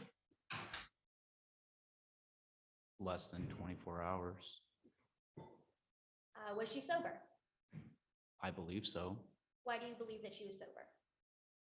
because she had been in custody for a fair amount of time. Did you observe any signs of intoxication? I did not know. Did you provide the defendant her Miranda rights? Yes. How did you provide them? They were read to her from a constitutional rights form, and she acknowledged and initialed each right that was read to her, and then signed the form. Did she ask you any questions about her rights? Do not believe so. Did she indicate to you that she understood all of her rights? She did. Did you make her any threats or promises to get her to talk to you? No. Was she offered bathroom breaks? She was not offered a bathroom break, however, she didn't request one. Did she ever request to stop speaking with you? No, Did she ever request an attorney? no, Did she ever indicate to you whatsoever during your time with her that she didn't want to talk with you and that she wanted the interview to end? no. Your Honor, at this time, I turn this witness over solely for the purpose of voir dire as to the voluntariness of the Miranda waiver. I don't have any budget. These statements are not admissible. We have no evidence of a crime. And the corpus delicti rule is clear. Some other evidence has to be admitted before you can admit a confession. And there has been no evidence of a crime. We have evidence that there was a gun recovered in a house not belonging to Ms. Montour. We don't have her DNA, we don't have her fingerprints, and we don't have any ownership of the gun. Corpus delicti. Your Honor, we've gotten statements that the officers were there for a firing of a gun. They had reason to believe that there was guns, shots fired, and injuries. Okay. We've had no testimony regarding any injuries, and shots fired reports are hearsay. That's inadmissible for the truth of the matter. And none of that's concealed weapons charge. I know. She's not charged with improper discharge. Well, she's charged with reckless use, which is a misdemeanor, which I don't have to establish here today. But I have also established the felony of resisting and obstructing, which I have put the court and Ms. Nelson on notice that I intend on moving this court to add. She certainly was not. We're talking about her statement. She certainly wasn't questioned as to resisting and obstructing. That wasn't something that was at issue. And I would certainly quarrel with the idea that not complying with the first command to get on the ground while sirens are wailing and lights are going and it's night and there's a lot of commotion and guns are drawn, but eventually getting on the ground meets the criteria of resisting and obstructing. Your Honor, multiple requests and escalation by the officers as testified. I didn't hear anything about Yes. escalation. I'm done. Case dismissed. Your Honor, the felony, the misdemeanor can stay alive. Yeah. Get a date to come back for the misdemeanors, which they would need to complain it. January 11th.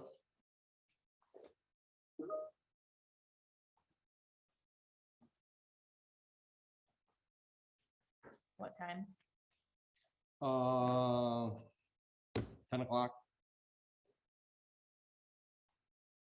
And what do we call that again? Pretrial. Pretrial.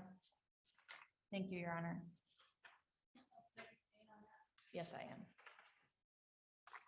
And will that be in front of Your Honor? I think so. The 11th of March. That's for all the misdemeanors. And will the complainant have to appear at that? It's a pretrial. Okay, all right. Thank you. You're welcome. Thank you.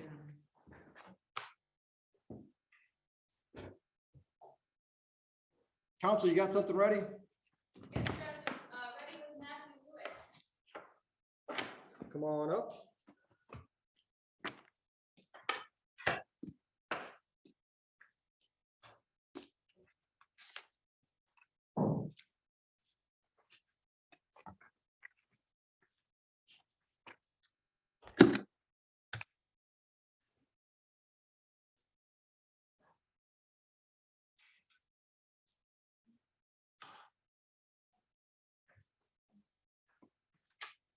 Counsel, what do we got?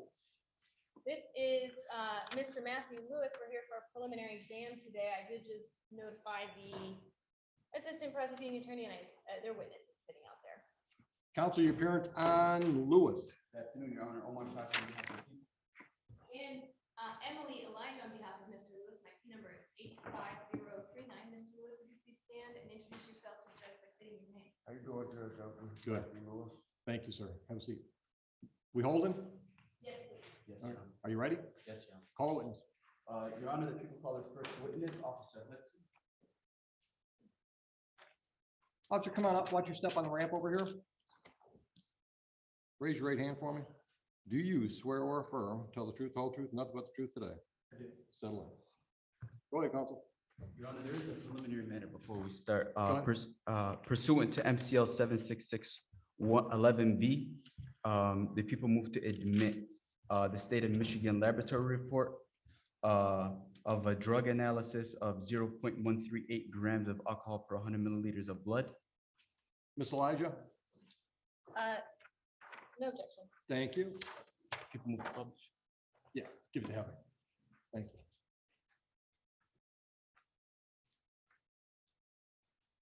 Good afternoon, officer. Could you please restate your name for the record? My name is Sean Hudson And where are you currently employed? with the Sumter Township Police Department, And how long have you been employed there? 4 years with Sumter Township, And are you assigned to any particular unit? the Patrol Division. Okay, and were you employed in that capacity on 10/29/2020? I was, And did you in fact work on that day? I did. And did your duties take you to the area at or near Judd Road near Rossville Road in Sumter Township? It did. And is that in the county of Wayne? It is. And what, if anything, was at that location? I was dispatched to a vehicle in the roadway with no lights on. Okay, and did you make contact with that vehicle? I did. And do you see the individual that was in that vehicle today in I this do. courtroom? Could you please state where he is seated and the article of clothing that he's wearing? He is sitting at the defense table wearing a yellowish brown hoodie. or coat. Noted. And what happened after you made contact? What, if anything, happened after you made contact with that individual? Upon being dispatched to the scene, I made a location, observed a gray in color F-150 in the roadway, stopped in the roadway with no lights on. So where exactly was that vehicle positioned? It was facing eastbound in the middle of the road. Okay, and was the defendant inside that vehicle? He was. And you made contact with that individual? I did. Okay, and what happened after that? I attempted contact by knocking on the window. There was no response. The subject was slumped over, appeared to be passed out behind the wheel. I attempted contact several more times and announced in Sumter Township Police Department to have him wake up. There was no response. I attempted to gain entry in the vehicle, but the vehicle, excuse me, the vehicle was locked. After several attempts of knocking on the window, the subject woke up, gained consciousness. Okay, then did he provide you his name? He did not. Okay, and could you describe to the court the behavior of the defendant on this date? He was very out of it. Didn't provide very much details. Okay, and what, if anything, did you do next? I I smelled an odor of intoxicant emanating from Mr. Lewis. Okay. I asked him to submit to field sobriety test, which he declined. Okay, and what did you do after that? I read him his PBT rights and requested him to take a PBT sample. Okay, and what was his response to that? He refused. He refused, and what did you do at that point? I placed him under arrest for possible operating under influence of intoxicants. Okay, and did you take him into custody? I did. Okay, and what was done when he was, so you took him back to the precinct? Not at that time. I placed him out of the car and ran him his chemical test rights. Okay. Which he refused, a chemical test. Mm-hmm. And I took it back to my station so I could type a search warrant. Okay, and what happened next? I obtained a search warrant signed by Magistrate Hinman and transported him to the Henry Ford Brownstown Hospital. Okay, and what happened when you took him to the hospital? A blood draw was conducted by the registered nurse on duty. And were you present? I was. When the blood draw was taken? I was. And did he agree to the blood test?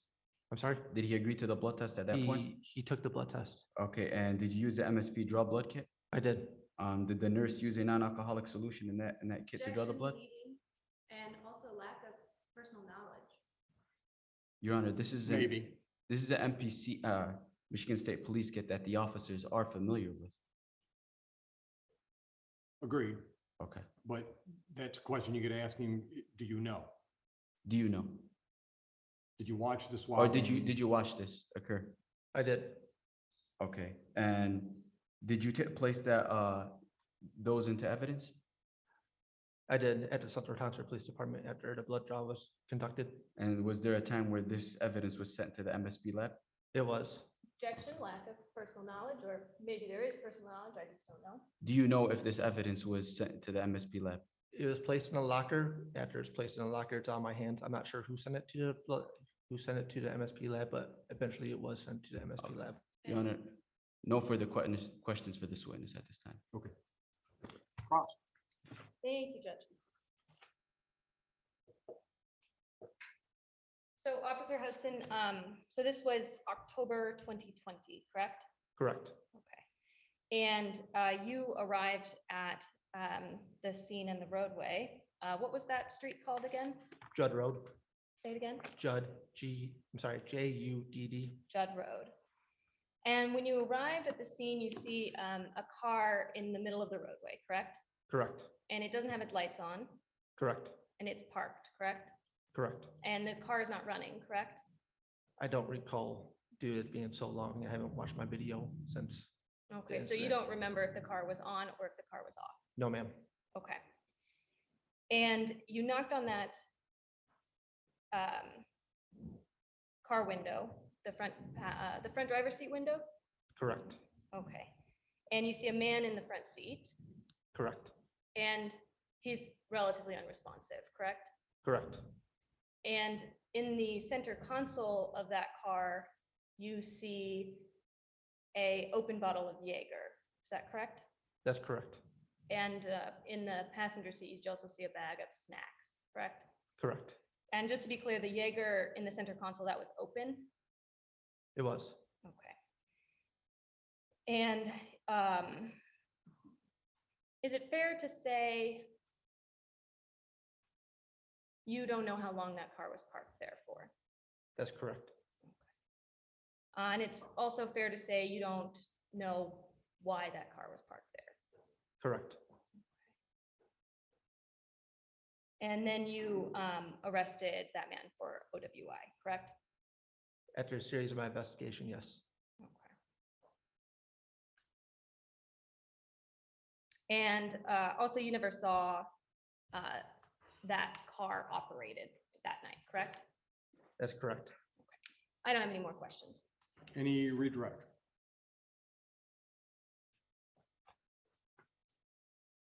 Few questions. The car, was it impeding traffic when you pulled up on the car and you made contact with that vehicle? Was it impeding traffic? It was impeding traffic. Okay. One second.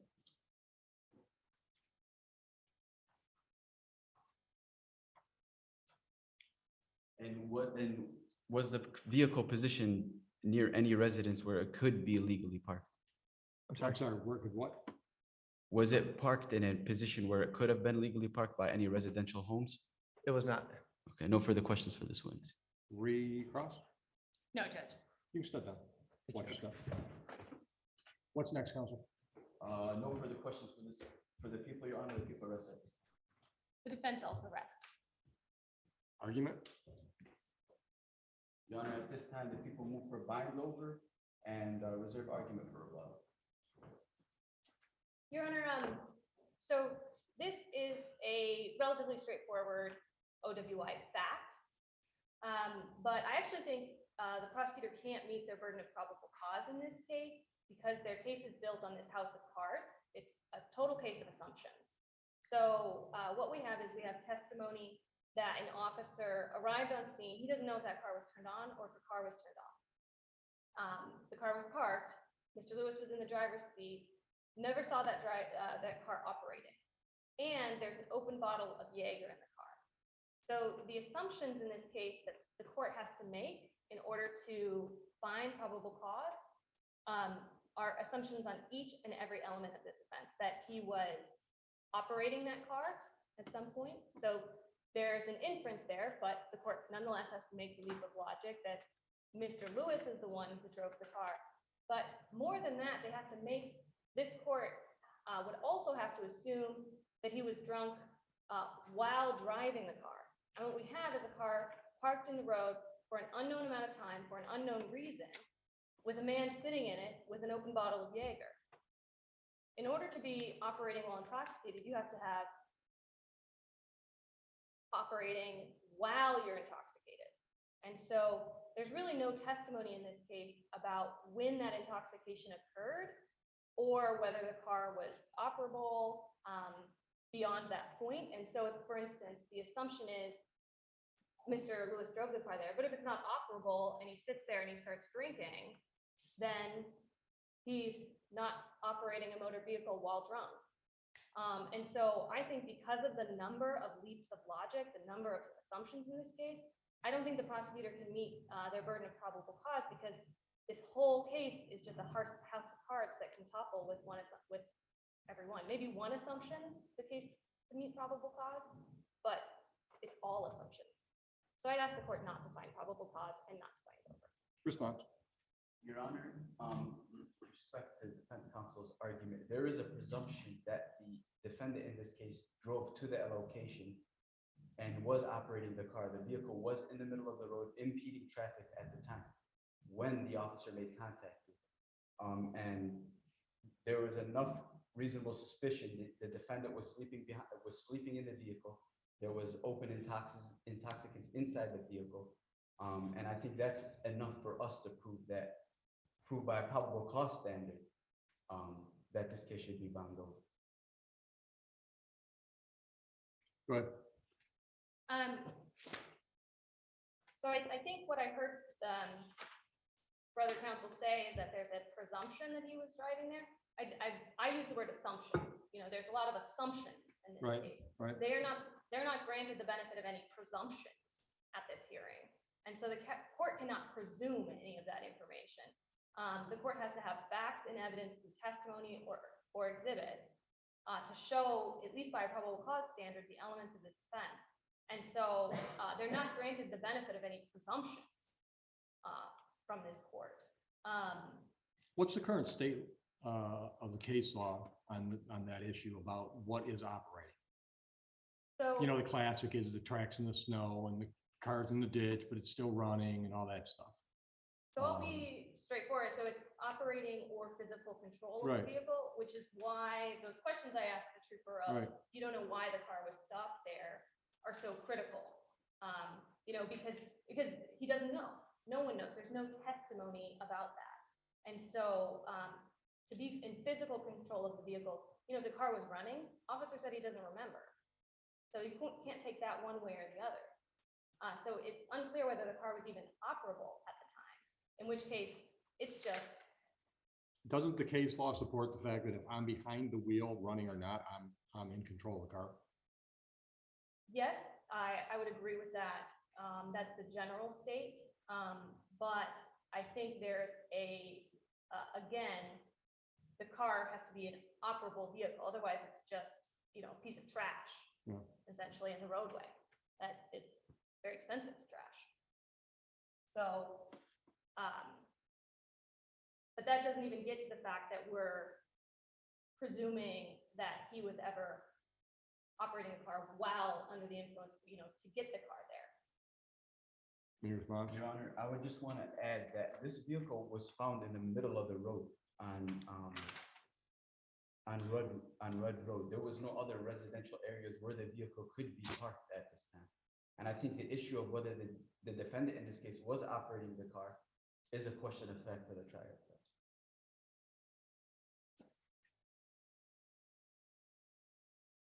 Go ahead. So, This is good training.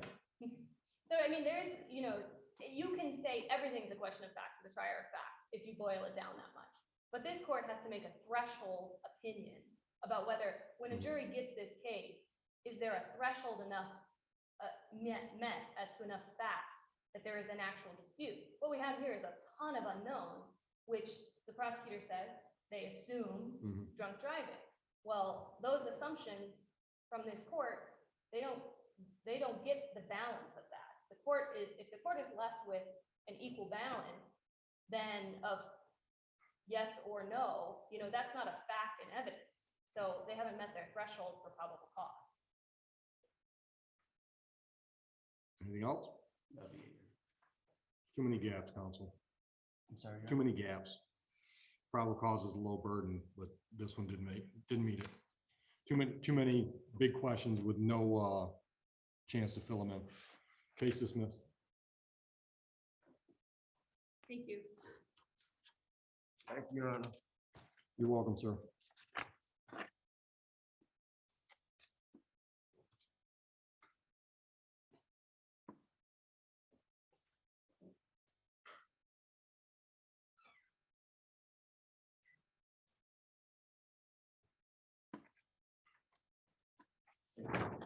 You're welcome.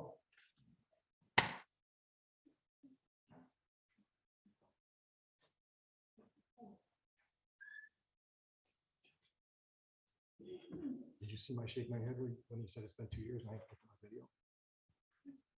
It's like, damn it, guys. Did we do the Curtis plea yet? Yeah, because if he would have testified, yeah, I looked at my video and when I walked up, it was wrong. Totally different case. Read your report. Look at your videos. Prep. I would bet my own money it was wrong. But do your prep. You've been out there. He's been out there an hour waiting. Can't look at your report.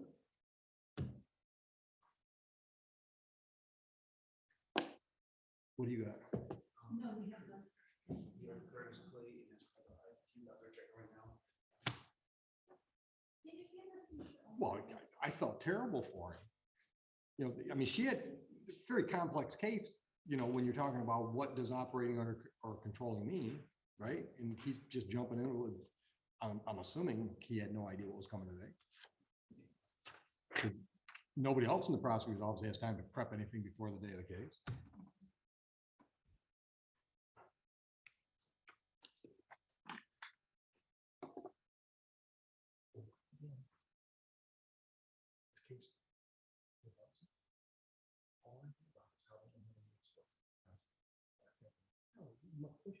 Nobody gives a shit except them. The neighbors that live in the house, there's the guy, they don't care. The guy that's supposed to be up, he don't care. What and use the resources where you need them. I don't get it.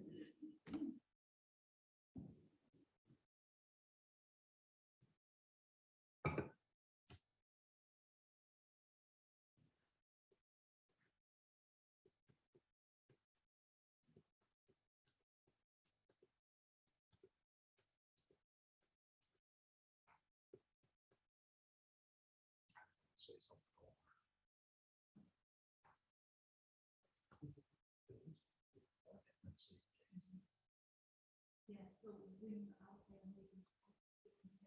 Hey, you know. Oh, wait. Look over your reports. I'm gonna say some time around. I just don't get it.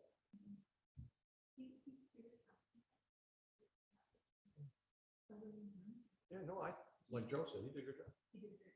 You know, that's like these schoolcraft police scanning. Every class I get a chance to say, don't look like an idiot and get up there and say, I don't know. Because you didn't take 2 minutes to look at your report.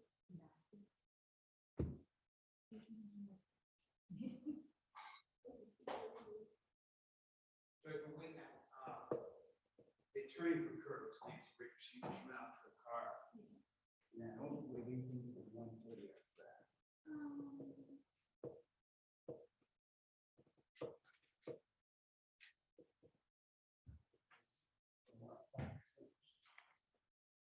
Sims is done. We did Sims earlier today. Yeah. And that was the only 1 o'clock. I just told her I'm gonna say something. I think we did a good job, but as a prosecutor, hey guys, it's gonna be a while before I get you on the stand, so in the meantime, why don't you just look at your report, refresh your memory, let's save some time when we get it. Now, I'm not sure the report would have saved this case. The video probably would. I was gonna say, but if you mentioned in his report that it was wrong, that's all I would have had to know. It's in the middle of the roadway, it's wrong, he's slumped behind the wheel. But she was right, there's too many assumptions.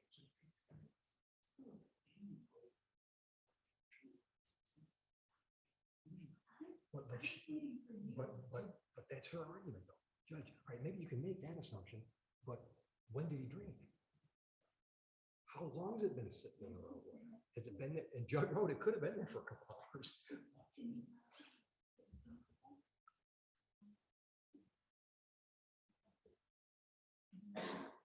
Yellow.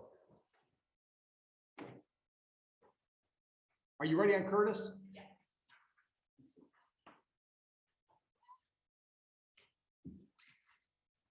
Oh, come here real quick.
Word to the wise, Omar.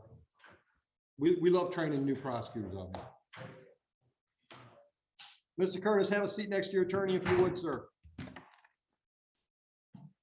Counselors, appearances. Good afternoon, Your Honor. Omar Shadra on behalf of the people. Good afternoon, Your Honor. Neighborhood Defender Service of Detroit by Nancy Richards, P63850, on behalf of Mr. Curtis, who is seated to my left. And I understand we've got a plea worked out. That's correct. All right. Mr. Curtis, I've been informed that you are going to plead guilty to a misdemeanor charge of receiving and concealing. Yes, Your Honor. You've discussed with your attorney your rights and options. Yes. You've discussed with your attorney the possible penalty for the charge. Yes.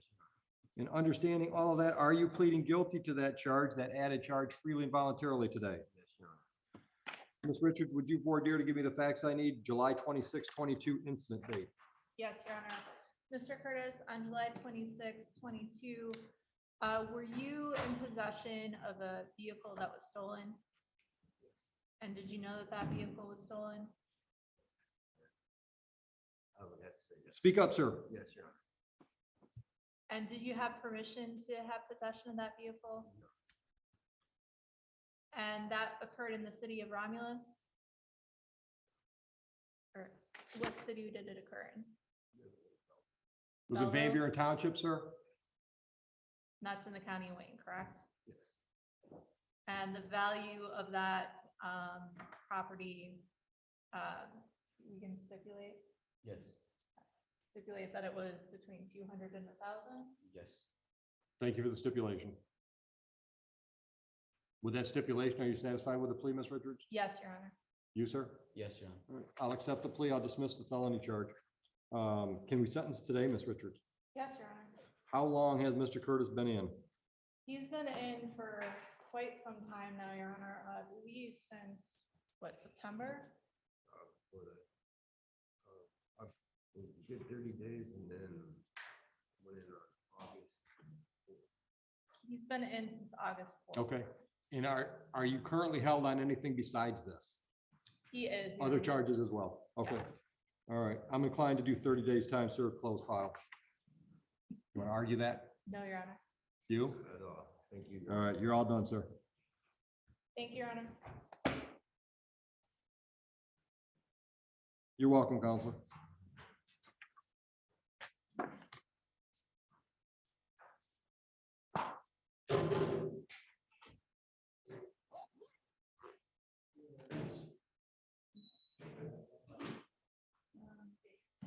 I just dismissed a felony fraud, and I think that this is because the officer didn't look at his report. And there's no sense of-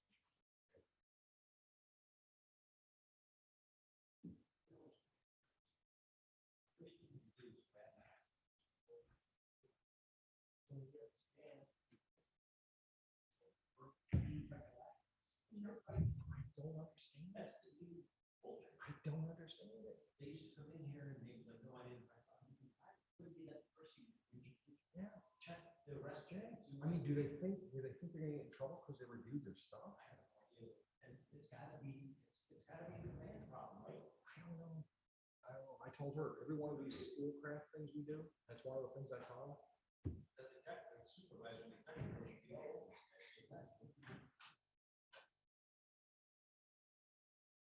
It's nuts.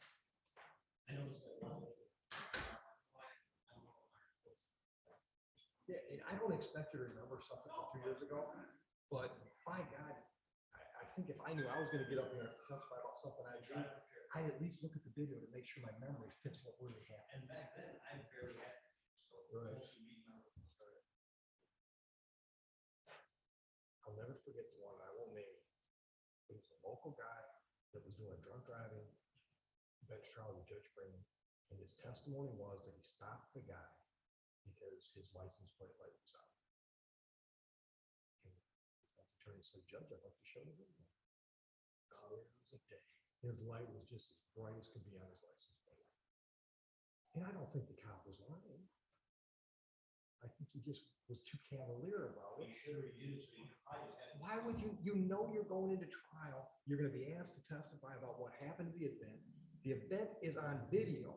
Why would you not look at the video? And that becomes a civil rights problem instead because now you're gonna just stop. Well, the other thing is that lost all credibility with Judge Gray and me because of course as soon as it happened, I heard about it. So, okay, maybe I don't think you're a liar, but you're sloppy as all get out. Well, if he's working on good faith, which is great, he doesn't back it, he was working, and it would save a lot of embarrassment. I just don't get it. It's not like you're talking about like hours of prep.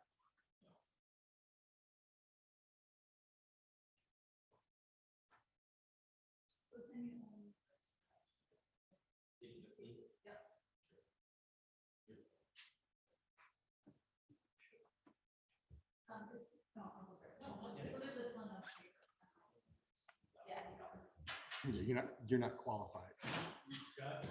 She's got you trained too, see? Stuff in your office. I think I could probably get away with it without her saying anything to me, but it's just not worth it. You're right. All right. Is that getting old, Joe? No, I don't care, man. It was funny, though, especially when Michelle popped out. Yeah. Well, normally I stand there and wait, you know. I wait to see that judge. Then another thing I do too, because I've never been assigned a court, I go to all of them, and I make sure I beat that fight. Oh, I don't want to be people wrong. One time I said Parrot's name to Judge Green and she looked at me and said, really? How do you know? It's how we do the Mets. I called, it's him called here. Not when I was. Yeah, I understand. Was it last week you guys got stuck with a prisoner again? No.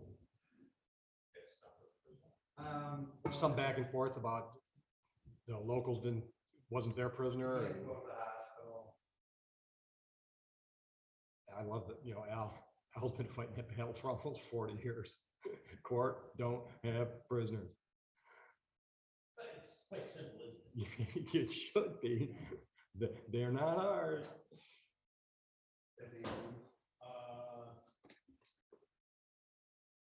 It is. I'm gonna take it down. It's paperwork. Okay, don't have it. It's just a register of action. It's like an outcome. That's right. Where's it gotta go? Just put it on this paperwork down the line. I know, yeah, I'm very bad. Here's a guy that caught a muskie, 58 pounds, almost 5 foot long in Lake Ontario. What is it? A muskie. You got a picture of it? Yeah, it's coming out. Catch and release. It was so like, that was me. Why are you laughing? That was wrong. Because you're embarrassed, because you just, that was wrong, it's on video. There's something about the idea of fishing We are with a wrong. bait that long that's in the prop. When they're that aggressive, I've always wanted to do that. I'll be right back. Yeah. Always remember fish my fault.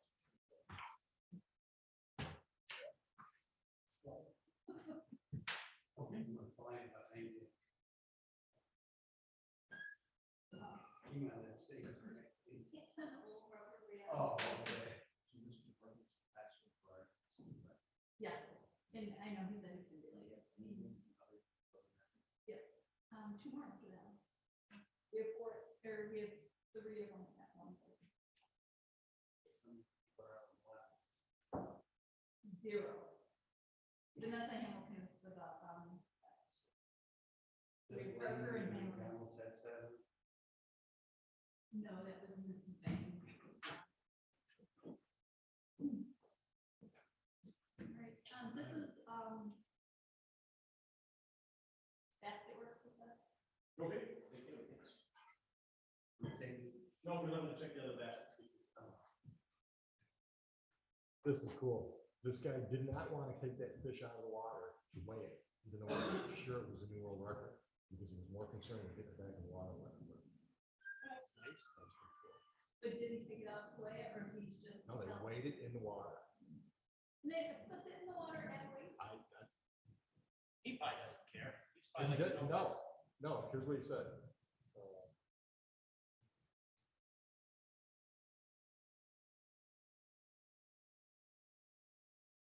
Oh, shit, I just had it.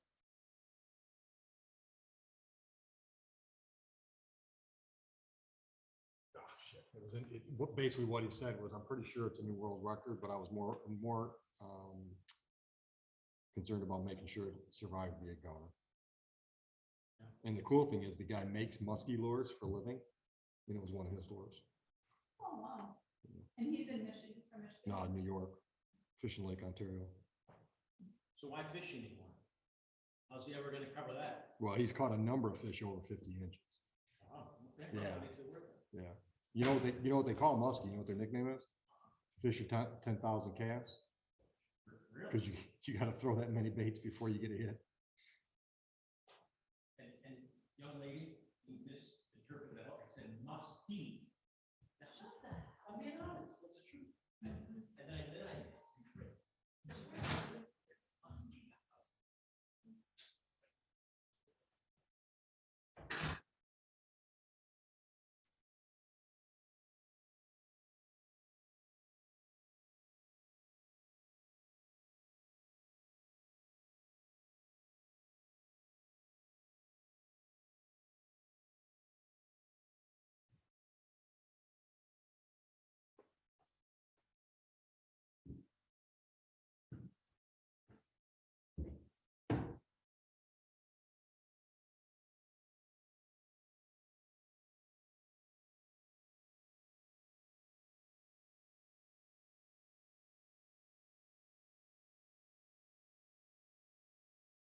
Oh, yeah. Oh, I remember doing that.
get him first? No, let's get him done and then we'll grab him.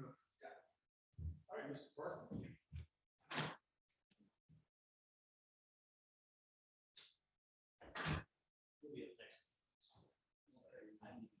Oh, Vanessa. Oh, nice to meet you. Saw you online.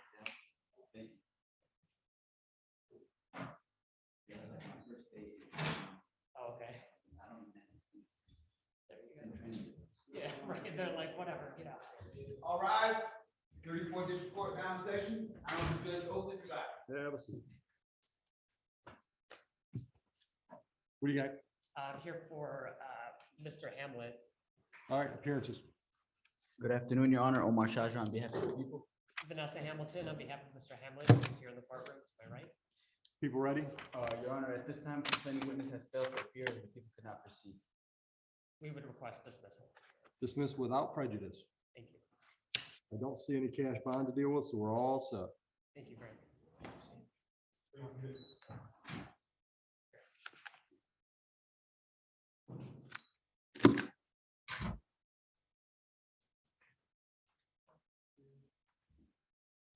Mr. Parker, how are you? Good, what about yourself? Wonderful.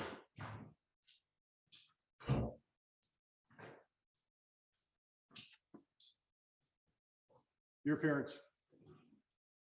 Good afternoon, Your Honor. I'm sorry. Right. Omar Shaja on behalf of the people.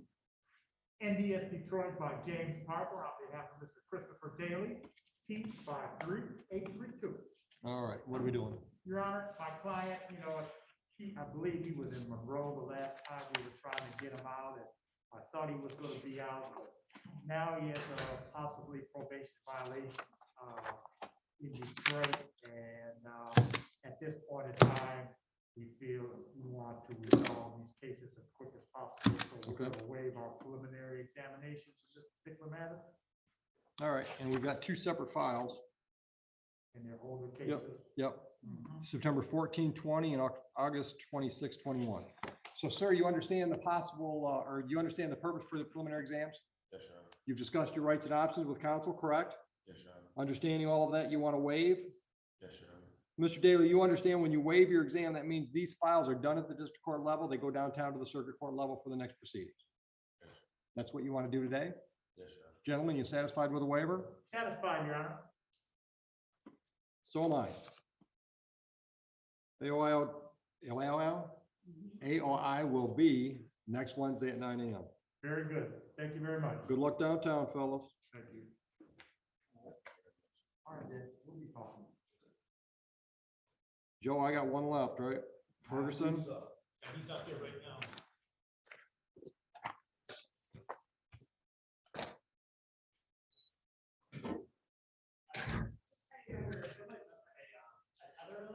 I'm gonna make sure that everything is. Yeah, we'll release that, right? New Met, Heather? Let me give, is he still here? Yeah. Yep, I'll give you a register of action with my signature and tell him to take that down. Okay. And then I will also send that our way.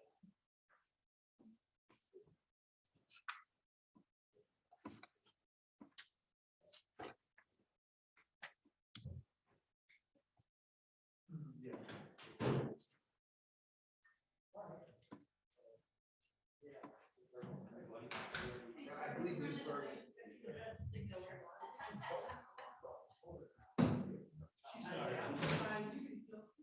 In spite of. In spite of, you mean.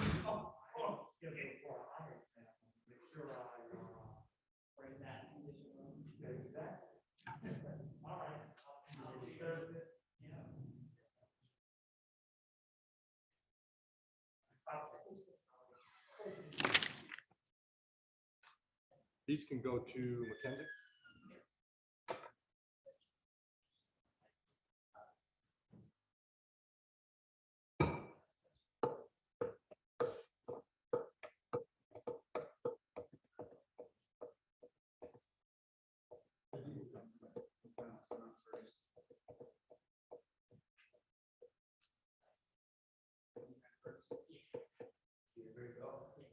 We holding that one, counsel?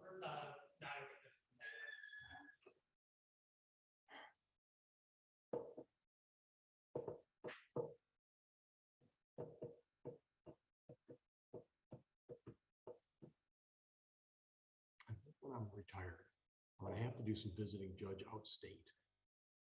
Just because I want to know, is this the one? You know?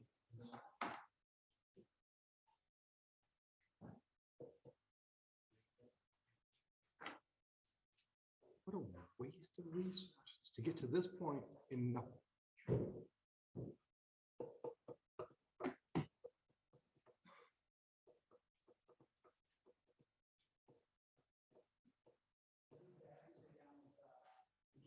You better talk to her about that.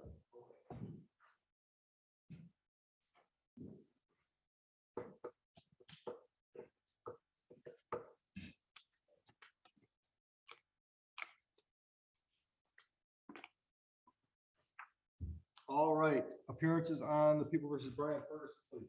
Good afternoon, Your Honor. Bryn Bailey on behalf of the people, P84009. Good afternoon, Vanessa Johnson, P82107, on behalf of Mr. Ferguson, who's here in the courtroom to my left. You can sit down. You're fine. Counsel? Your Honor, at this time, the people are not prepared to proceed. Subpoenas were sent. Ms. Mosisian did make contact with one of the complaining witnesses and eyewitnesses yesterday. They informed her that they would be here today. The officer in charge has had contact, been in contact, and had the same response that no one has appeared and the people cannot proceed. You would request dismissal, Your Honor. All right, just so the record's clear, this was scheduled at 1:30, I believe. It's currently 1:53. All right, this is dismissed without prejudice. That means the prosecutor's office could refile. Understood? All right, thank you both. Thank you, Your Honor.